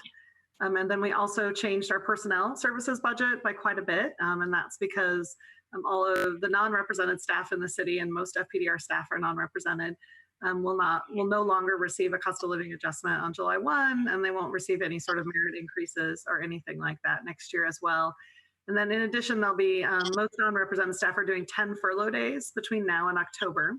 We did not fold that into next year's budget because at that time we weren't sure the timing of the furlough days between this fiscal year and next. So we will probably come in a little under on our personnel services budget next year because there will also be those 10 furlough days for most of our staff. So we made those changes. And then we also were able to reduce our internal service costs from the bureaus, from the city's internal service bureaus like technology services and printing and distribution, because they're going to have those same personnel savings, and some of those savings will roll through to us. So we did make those changes to the budget, and I just wanted to make the board aware of that. And that's all I have. If there are any questions, I'm happy to answer them.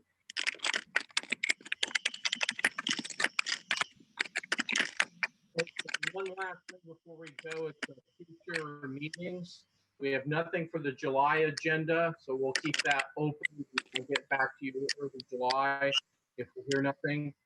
September is usually our state of FPDR. Given all the happening. And as Stacy said, we have furlough days and we have a lot of other things. We also lost one of our financial analysts who did probably 60% of the back end work on doing the State of the Fpdr presentation. We are not going to present it this September. We will probably target November for an abbreviated version, trying to hit the high points. And we'll reconsider at that point if we can do that at that time. I'm targeting that we can do that. So other than that, we have nothing for September. We also had the work session that we were planning on doing. I'll talk with Josh and see if there's any time we can fit that in, get back on track for that. So that's where we stand with meetings. Okay, anything else from anybody? For the good of the order? Thank you, Fpdr staff and board, and everybody else who helped out. We will be in touch and stay safe. We'll see you soon. Motion to adjourn. See ya. Meeting is adjourned. Thank you.